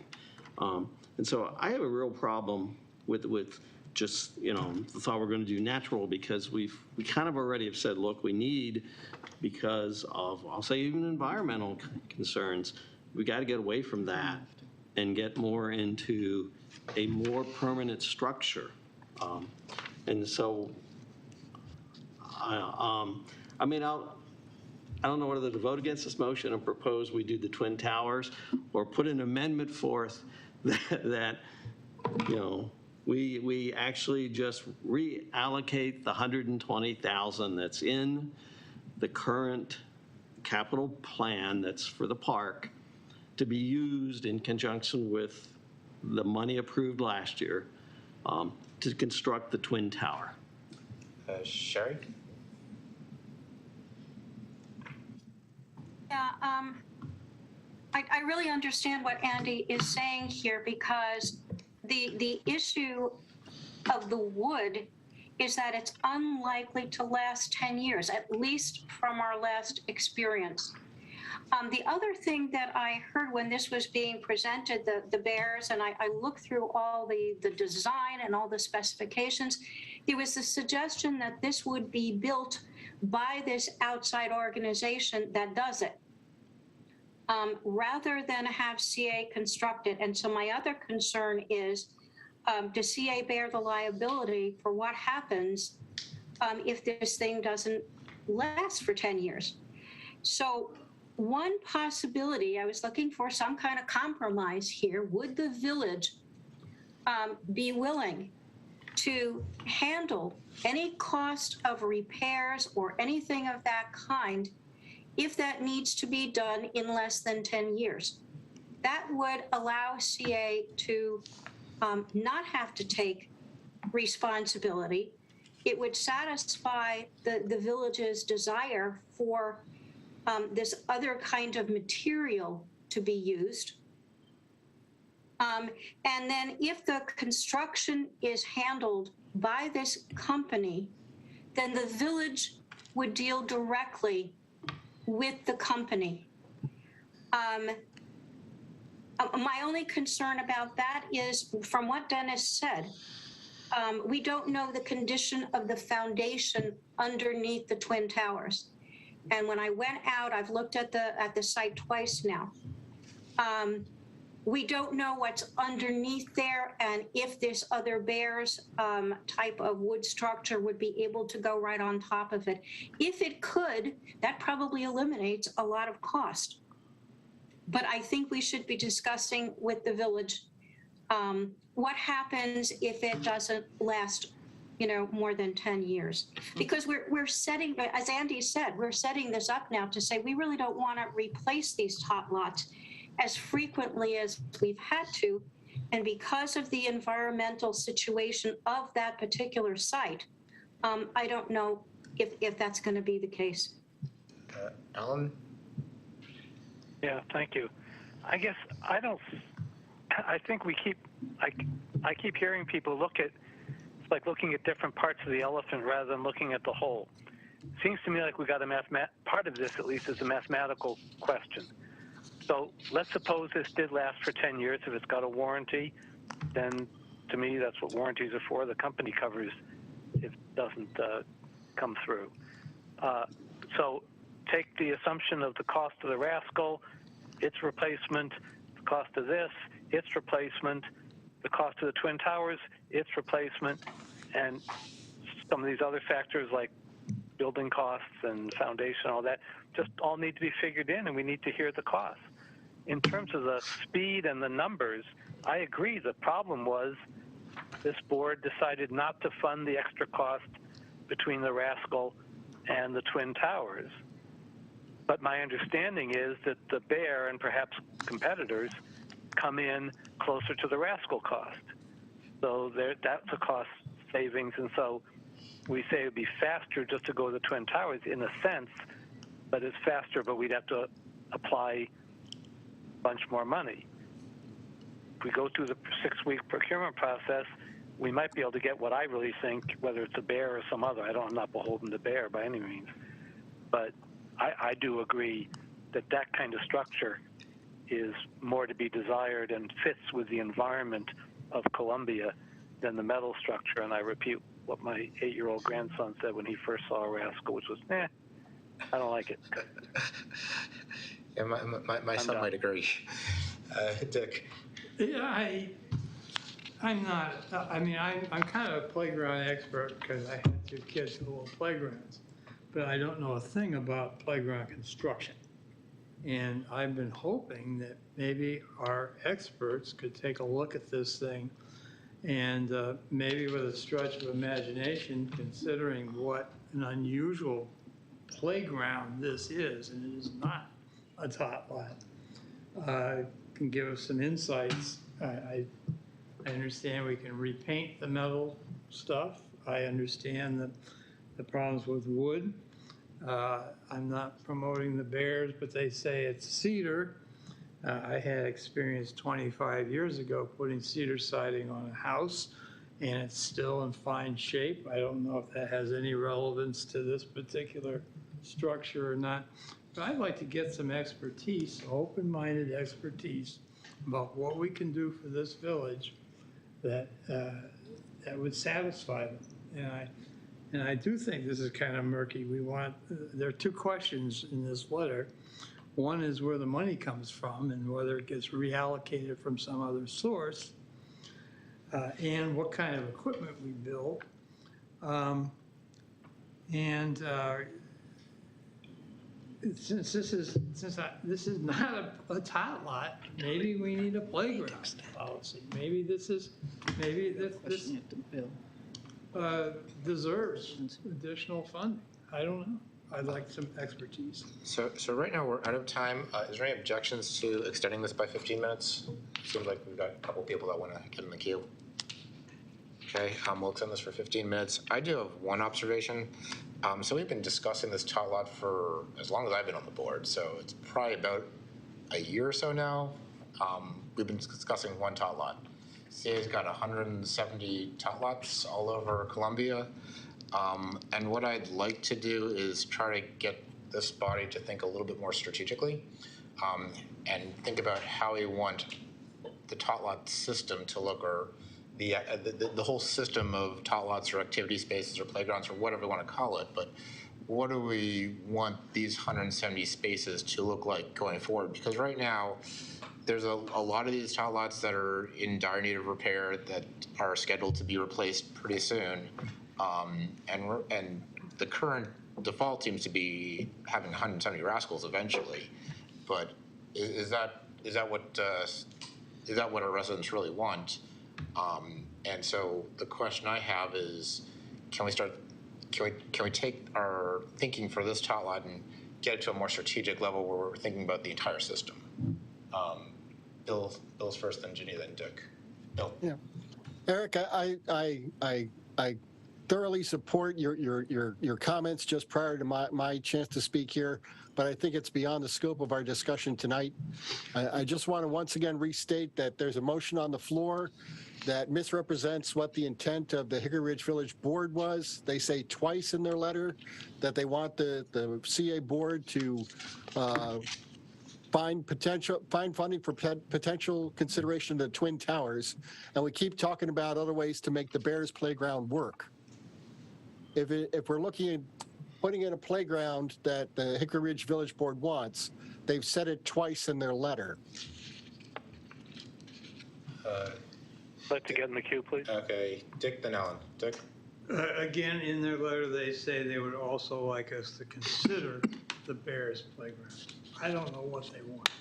And I want to make sure that we put this thing to bed and give the community what they want. I want to reemphasize that this is not a tot lot, this is a playground. And I also like to point out that Dennis put together, a year or two ago, an incredible analysis of where our various play facilities are. Had some very good information in there about keeping it within a half a mile of walking distance, not only looking at our play facilities, but also what the county offered. And maybe if we could dredge that up out of the archive and share that with the board, particularly the new members of the board, that might give us some. It was in last meeting's agenda packet, just for reference. It was? I'm yes, sorry, it was. I did not see it. Alan? Yeah, just in terms of what the village wants. I mean, we've heard from Ginny that she's talked to the village manager and they're happy with the Bear or something like it. And I did communicate with Brian after reading the letter because I had sort of a similar concern. I said, this looks like they're asking for the Twin Tower. What about something like the Bear? And he said, no, they'd be absolutely fine with that. So I think at that point of view, I think we know that either would be just fine with the village board. Andy? Yeah, I would going to respond to one of Alan's comments because, and also the motion is that staff's already told us that they cannot meet the October deadline because before they even start the procurement process, they have to do the specifications. And that, I mean, the procurement process was going to take 6 weeks, as I'll say, normal. I mean, but you got to do the specifications first. 6 weeks already puts us at the end of October. And so I don't know how long it's going to take to do the specifications. I'm not going to, but it means that we've already know that the staff can't meet the October deadline for having the information back. And that, what that means then is that this thing is going to get delayed again and again. You know, because we're probably talking 2 or 3 months. And then we got to actually go out and buy it, and then we'd have to bring it in and figure out on the actual installation. And the other concern I have when I hear that the company wants to install it is that how much is it going to cost to do the actual installation? Because many times these things are priced, the unit is X dollars, but if you want it installed, it's X plus. Did the quote come with a installation cost included? There is no quote. Labor is usually 2 times materials. No, but I thought there was a quote provided in one of the packets at one point. I'm guessing it was the list price of the unit. Yes, it was what a resident found on Google. Dennis? So if I could, last time we spoke about this, I talked about the one at Faulkner Ridge, which I think Bill remembered, and I said it was 11 or 12 years old. Well, it's 26 years old. That's the metal play structure at Faulkner Ridge by the Faulkner Ridge Pool. I stopped by, there is a bare playground at the Young School off of Guilford Road. I stopped by and took a look at it, and I think it's a good fit in that environment, in that controlled environment. But I don't believe it's heavy duty enough for, I'm not that heavy, but I could shake it. And it didn't appear to be firmly anchored in. The woodpeckers love it. It's 5 years old. I don't think that particular tot lot or that particular playground is a good fit for, and I've asked for, is there a municipality that has these out, and I haven't gotten a response. Just somebody else. I'd like to be a good copier in this case, not an early innovator. And I feel like I haven't gotten a response. And I asked the question, where is this in a public municipal setting? And I have not heard back. Where are they typically then? Because they must have a business that they're, do you know where they're typically installed? If it's not Well, I know there's a couple in daycares. It's a really good fit. It's a controlled environment. It's in a fenced-in enclosure. We tend to have some heavier use of our facilities.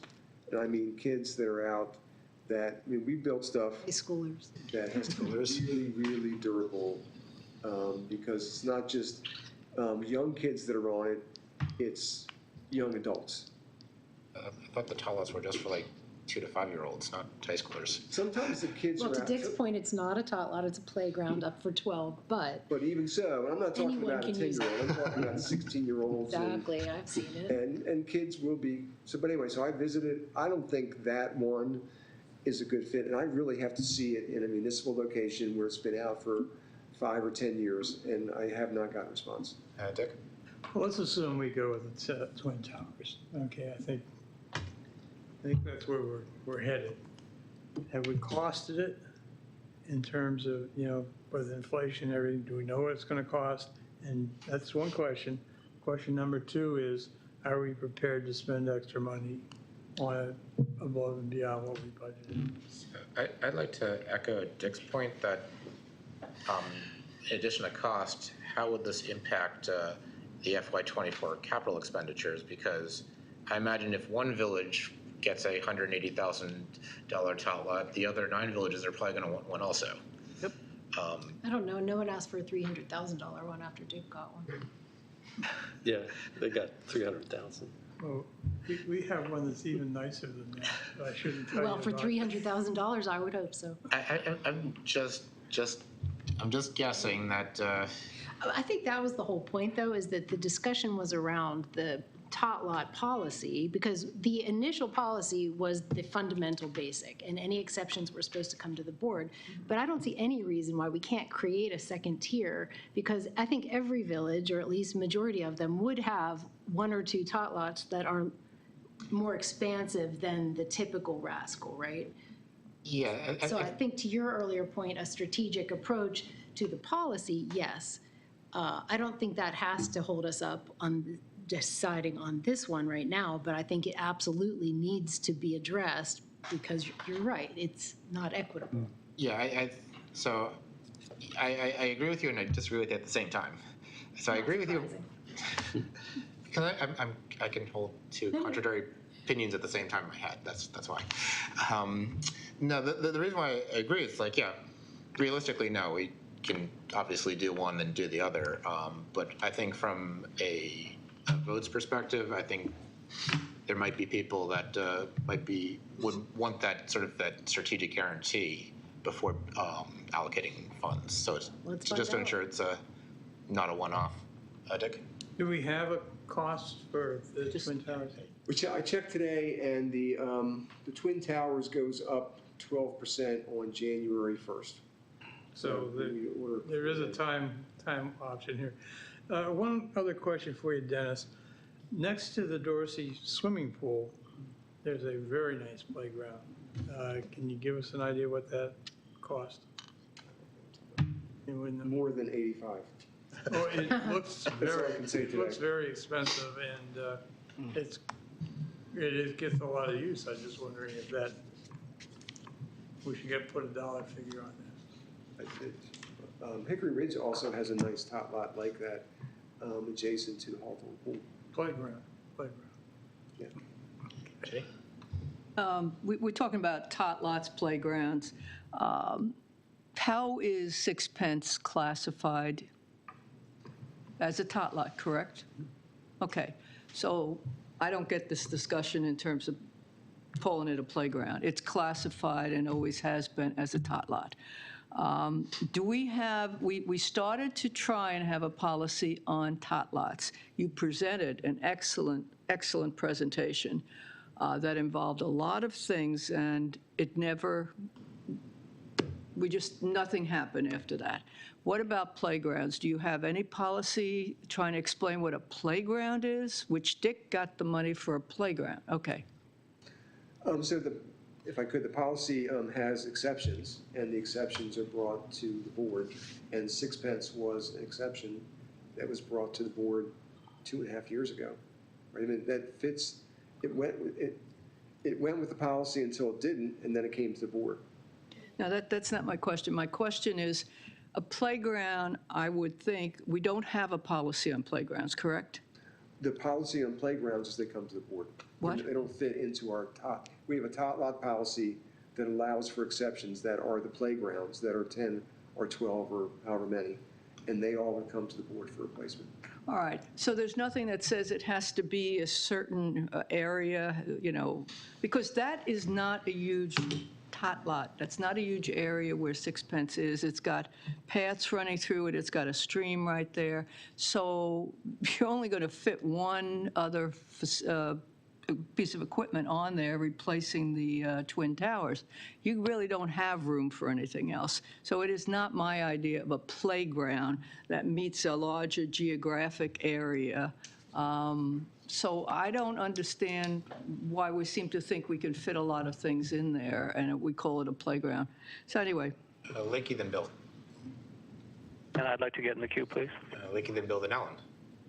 I just wanted to ask Dennis, it has been discussed a few times, and I know that you've indicated that the vendor was non-responsive when you reached out, but in looking at the, kind of generic, I don't know if I can quite even call it an estimate that was attached to the email, you had some order of magnitude thoughts on just things that were omitted. So the idea that it is the, I think, $50,000 number that has been thrown around by a resident, that did not include several components. So just in general, and do we think it's going to fit inside of that 85,000 from the little we know, which I know the vendor didn't respond, but your expertise. But so based on what we know, no. There's too many, in my opinion, based on what we know, there are too many exclusions, especially after looking at the one that I saw that would be kind of had a like kind look in terms of how it looked to be framed. Okay, so basically what you're saying is that the cost is going to be much higher than. We don't know. We don't know what the cost is going to be. We just be guessing. And we also don't know if it's fit for the purpose, for sure. We don't know where it is other than, I know it's in that Young School. And again, it's real. I think it's a great fit for them. It's better than some backyard playground. It doesn't have to be as heavy duty as we need. Okay. Any further? Bill was, Bill then Ellen. Just a quick comment. I just hope that the board can put to bed this whole idea of tot lots and playgrounds are different. Let's just all remember that tot lots were a means for James Rouse to say that these playgrounds would be distinctly different from what you would see in his city when he was trying to sell this idea of Columbia way back when. A tot lot is a playground, is a tot lot. And whatever the size of the area that we've set aside for that kind of activity, we should fill that with the appropriate amount of equipment and just put it at that. Alan? I like that notion of appropriateness and that being the criteria. I would also say that in this whole question of if one village gets it, another one will want it, I mean, human nature is human nature, and that may be true, but another feature of ours all around Columbia for 50 years has been different villages get different things partly as a way because of need and partly because of opportunity and partly because that then draws people from one village to another village. And so just because one village has a swim center doesn't mean every village needs to get a swim center. Just because one village has an upgraded playground / tot lot / adventure or whatever doesn't mean that every village has to get it. That's where it is in Columbia, and I'm perfectly fine with that and defending that in my village or any other village. Dick? yeah, I'm getting the sense of the meeting that we need to move forward with this, and the easiest way to move forward is the Twin Towers playground, tot lot, whatever. And we have a January 1st deadline on this if we want to go anywhere. Otherwise, it's going to drag on for another 3 years. So my suggestion is we get a cost, get a price, get a timeline, and maybe at the next meeting, pull the trigger on this. We can go with the cost that we have. We have a contract. Any further? And what does that cost? Yeah, Dennis has a contract. So we have a cost on that, which was I think it was 110 supplemental funding to get the Twin Towers installed. So we do have a cost for that, and so after January 1, that cost goes up on the equipment side. So our question is, where do we get the money? If we just decide we've taken care of what we're going to put up, where does the money come from? Yeah, I want to reiterate that I'm willing to make a motion after we take care of Ginny's motion that we go ahead with the Twin Towers and using the money that staff identified, because staff did give us a recommendation which basically said, use the $120,000 for the capital project approved for Board Hickory Ridge Phase 1 Park. It's in the capital budget already. And that's where the extra money would come from. Was that your motion? Well, not until. You got Janine's motion on the floor. All right. Would you like to withdraw it? What? We still have Janine's motion on the floor, which is seconded. What was the motion? Could you reiterate the motion? Move to instruct the staff to begin the purchasing process for more natural play equipment like the Bears. It says like it, so they can be doing whatever they want and come back to us. They can look at a lot of options for the 6-pen tot lot. It says a more natural play equipment, meaning then the Rascal. So it leaves it open to a lot of things. The staff should report Would the Twin progress in the Towers next- What? qualify? Would the Twin Towers design qualify under your It's a motion? more natural play equipment, which could be, I think the community is interpreting it more as wood than, So I believe the initial motion did not require additional, so the key thing here is the original motion did not require any additional reallocation or allocation of funding. right. So the motion is to, Except that we've determined that it would require more funding. Well, we got to get those estimates. I would, I'm just saying maybe I'm just saying what the motion is, and therefore we would need to. maybe we table it until we get all the facts. Can you withdraw your motion so we can vote on Twin Towers? Well, I'm thinking maybe we just, Okay, we're the way out motion's of on the time. table. Table it until we get all the information. Right now, we're voting Okay. on it might be this, it might be that. The motion's on the table, we've got a right to vote on it, or if it's still on the table. And there's been no motion to table it.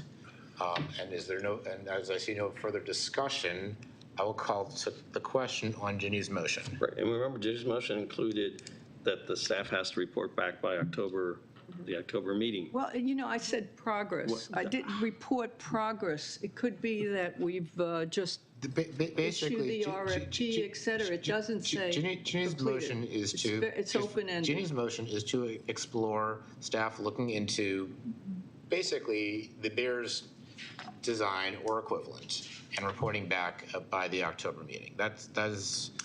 Is that a fair summary? What progress they're making. I just don't want it to keep slipping, so whatever progress they're making, they'll say, this is where we are. Is that a fair assessment of Yeah, yeah, yeah. So that is the motion. I will call it a question. Dick? No. Janet? No. Kevin? No. Alan? But abstain because I don't know if the Twin Towers fits under this. Bill? No. Andy? No. Ginny? Yes. Sherry? Yes. I am a yes. The motion fails. 3 to 1, 2, 3. 1, 2, 3, 4. 3 to 5 to 1. All right, I have a motion. Okay, motion from Andy. All right, I move we go ahead with the Twin Towers and we accept staff's recommendation that we reprogram the $125,000 from the capital project approved by the CA board in fiscal year 2015 Hickory Ridge Park Phase 1. And that will give us enough money to do the Twin Towers, and we can get it in hopefully before the end of the year or something. I mean, so we can get something. That's my motion. I'll second it. Got a motion by Andy, a second by Janet. Any discussion on Andy's motion now? Sure. Did I hear you say the 2015 budget? 2015. Yes, this money was allocated back in 2014, 2015. Yeah. So a little background. So when Hickory Ridge was scheduled to be redeveloped, there was supposed to be, I believe, some capital project, I believe, the park that was to be installed in the redeveloped Hickory Ridge. So the Hickory Ridge redevelopment's been delayed some more. It's almost like the Sixpence Tot Lot being delayed. So that project's been on hold because the village center hasn't been redeveloped yet. So back in 2014, there was an allocation of, about 100,000 or so to add I believe is a park or a tot lot to the redesigned Hickory Village Center. Since that obviously isn't occurring right now, though it might occur in the future, that capital project has been on hold for about 8 years now. So that's sort of the short history. Back last year, staff made a recommendation to reallocate those capital funds from the Hickory Ridge Village Center to the Sixpence Tot Lot. That motion was defeated. So that's my take on the history. Susan. And I would just like to confirm that that was, while that was, that the Hickory Ridge Village Board supported that was their idea as well. So it wasn't just staff's idea or recommendation. I was referring to how to reallocate them. No, that I am also, Yeah. as am I. So it was the Hickory Ridge Village Board also, that was their idea as well. But for sake of clarity, those are CA funds being reallocated. Ginny. Yeah, just a quick thing on that, though. We have to understand that if we're talking about, the figure keeps changing, 120, 125, whatever, I'd like to know what it is. At some point, CA will have to come up with that money if, in fact, there is a realignment or reconfiguration of the Hickory Ridge Village Board, because you'll have the open space, and Hickory Ridge will come and say, I want something on that space. So you will have to come up with that 300,000 maybe by then. So it's not like this is free money. So it's a matter of the real decision is, do you want to spend a lot more money on this tot lot than any other? That's the decision point. Susan. So just as a matter of clarity, when there are projects that don't get done, that are approved and that don't get done because either the scope has changed or the need has changed or they're reduced, the full amount is not needed, we would close that out. We would have closed this out and said, you know what, when you want to do this, you come back and start over. So that would not be out of line, just as additional context. So then what the issue is, there's no money in the current budget, though, to do We got to this. do we got a new motion. how? We'll discuss the motion. We've already had this discussion. Okay, I'm just, On I'd like to call the question on the motion.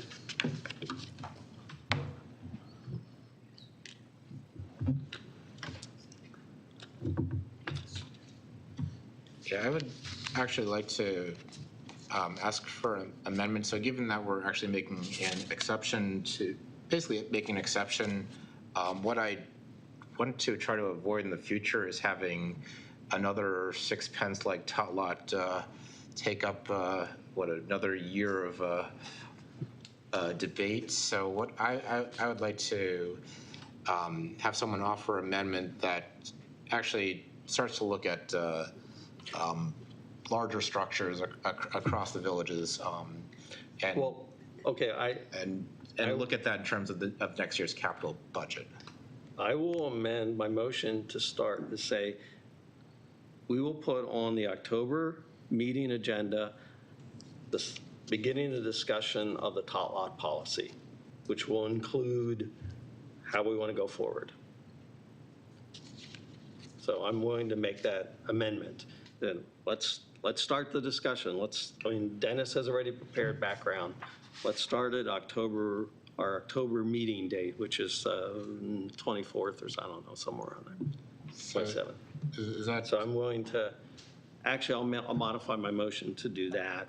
And if Janet is willing to accept that amendment, all right. So that's the amendment that we do the Just a whole point of clarification. Twin Towers and we do starting the discussion in October for top Although I policy. would like to say, I feel like this muddies the issue. These are two completely separate things. If this is going to stop the discussion so that we can take a vote, then I'm in favor. But I'm just saying, these are two completely separate things. The tot lot policy is one thing, and voting on this particular one in this moment is another thing, unless you want to make this tot lot wait until we update our policy, which I don't think anyone wants to do. No. So what I'm saying is you're conflating two things by throwing this in, but I will second it because I want this conversation to move on.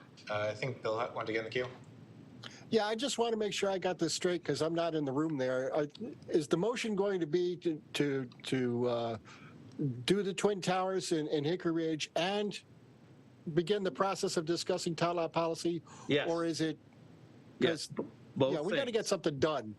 So I would be it's all in both. favor of just having a third meeting in November, just only on tot lots. We only have one meeting in We only November. have one meeting in November. Okay, well, It can be let's have October. 2 meetings on We have two tot meetings in lots. That's October, fine one with meeting me. in November. Dick? Bill, this is a vote to go ahead with the sixpence tot lot and get that away. And the condition is, that's taken care of. And the condition is, we'll also just look at the general policy. That's not going to have any effect on the sixpence situation. We're getting tired of kicking this down the road. Let's get this thing out of the way. Let's build this playground, and then let's take a hard look at what we do. Yeah, I think the key here is let's solve the sixpence issue, and then at the same time, start looking at our tot lot system as a whole. So it's not like we have one sixpence tot lot and 170 rascals in 20 years' time.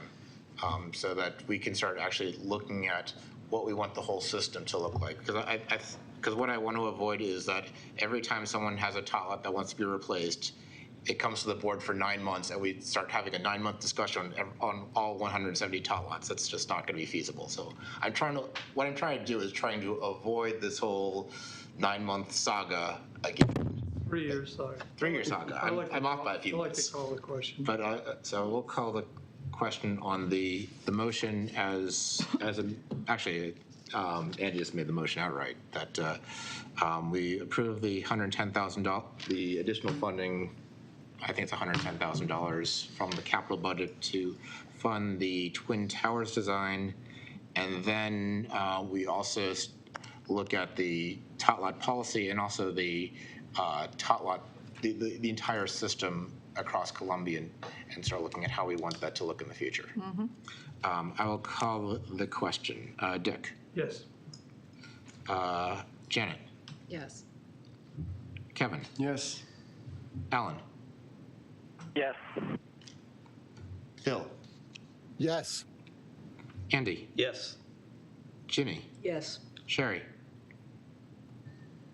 No.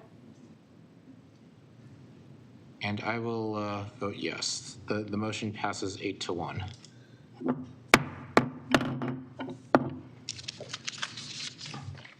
Amen. Okay, moving on.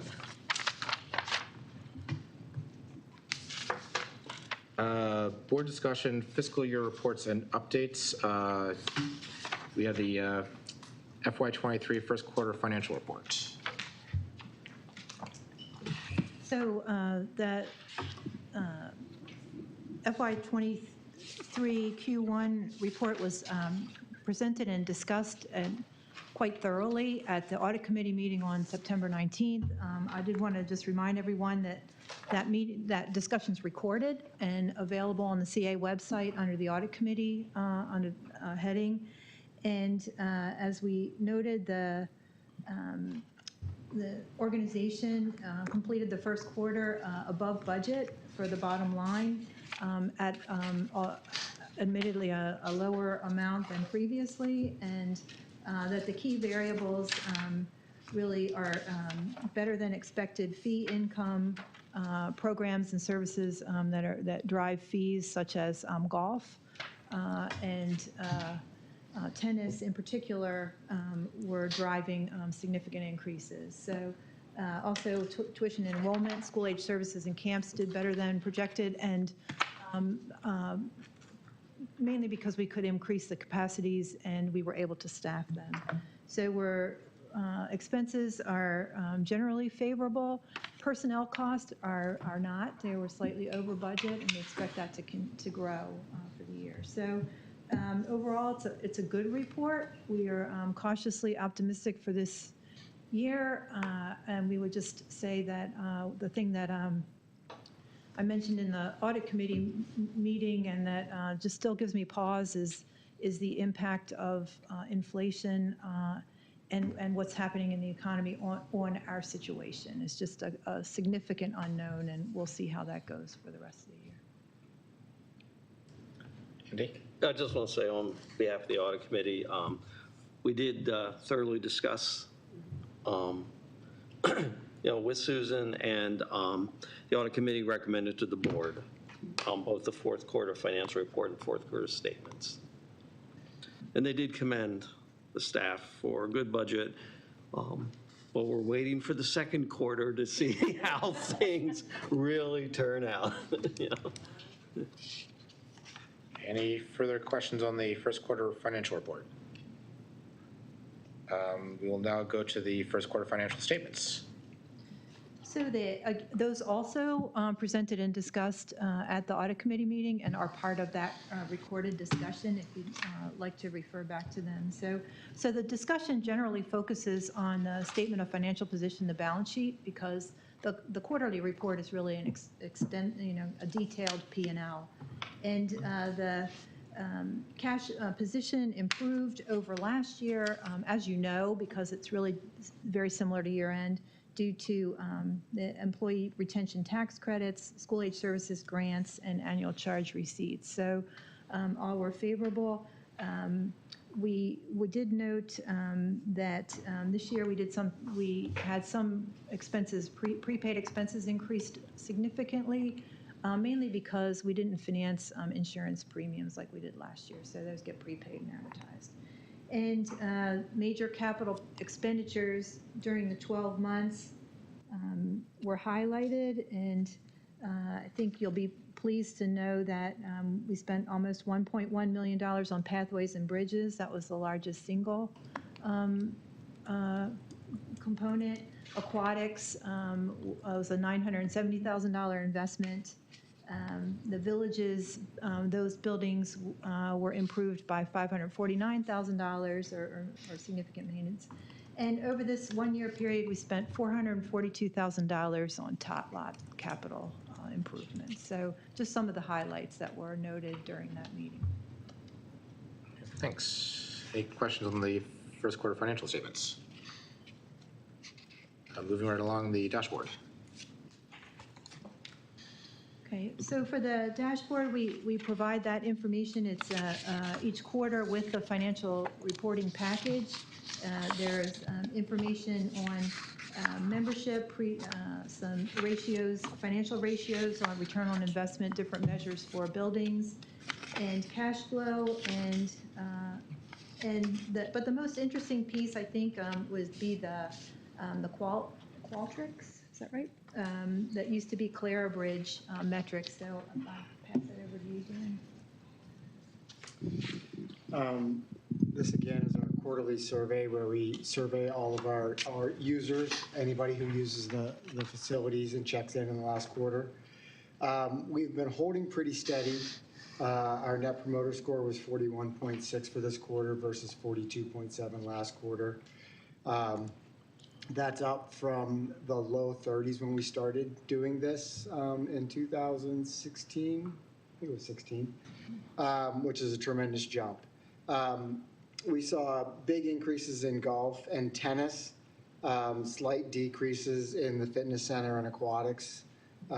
We typically see aquatics go down a little bit as the outdoor pools open up.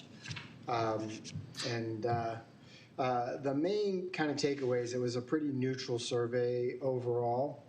The main takeaways were staff. Our members love our staff.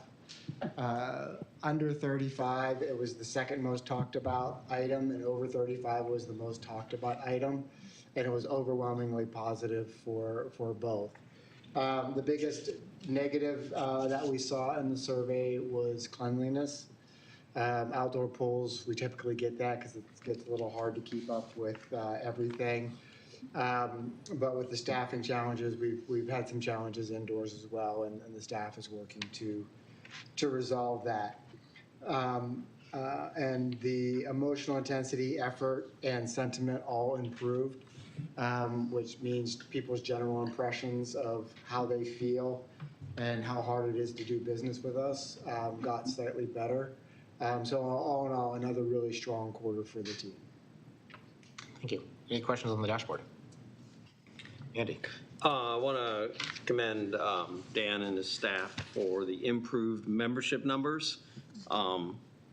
It's so nice to see, a positive increase of a really big positive increase, and so thank you and keep up the good work. And then the other thing is, I was wondering if possibly in October or sometime kind of get an update on how the outdoor pool season went. I mean, particularly, numbers and just things like that, just because, it always comes up, high in our surveys, and I just would like to report back to the community kind of overall how things went. But thank you. Thank you. Any further questions or comments? Thank you. Next, we're on to questions only. Any questions for the questions only section? Yeah, I just have one quick one. Under the President's Report, page 3 of 4, next month at CA, the second bullet, open space will complete Symphony Woods and Wild Lake turf renovations, including et cetera, et cetera. Who is paying for the Symphony Woods renovations? I mean, yeah, turf renovations. What? We are. Okay, so you're not billing IAT? Okay. Any more questions? Proposed new topics. Any proposed new topics? Going once, going twice. That. Hey, Eric, Yes. just to keep it going around, let's put the tot lot policy as a new topic, and there you go. Yes, the tot lot policy should be a new topic. That should probably go on the October agendas.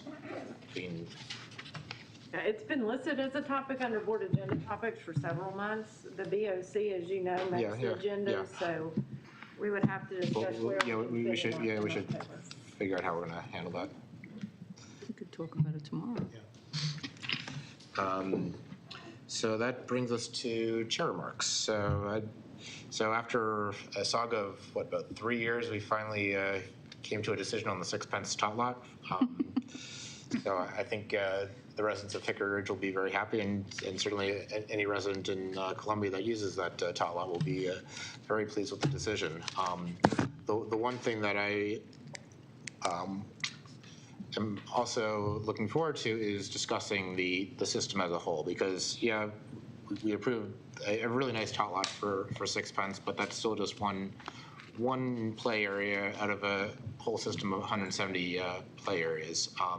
And one of the things I look forward to is working with staff and the board to try to develop that vision for the entire system as a whole going forward, and figuring out how we want our tot lots to look sort of in the next generation of CA, because clearly we've got a lot of aging tot lots, a lot of structures that are going to need replacement going forward, and again, getting community input, working with the board, working with the staff to develop that vision of how we want our system of play areas, tot lots, playgrounds to look is going to be fun, and I look forward to that. Mm-hmm. With that, can I get a motion to adjourn? So moved. Is there a second? Second by Janet. Any objections? Meeting is adjourned at 9:23. Thank you.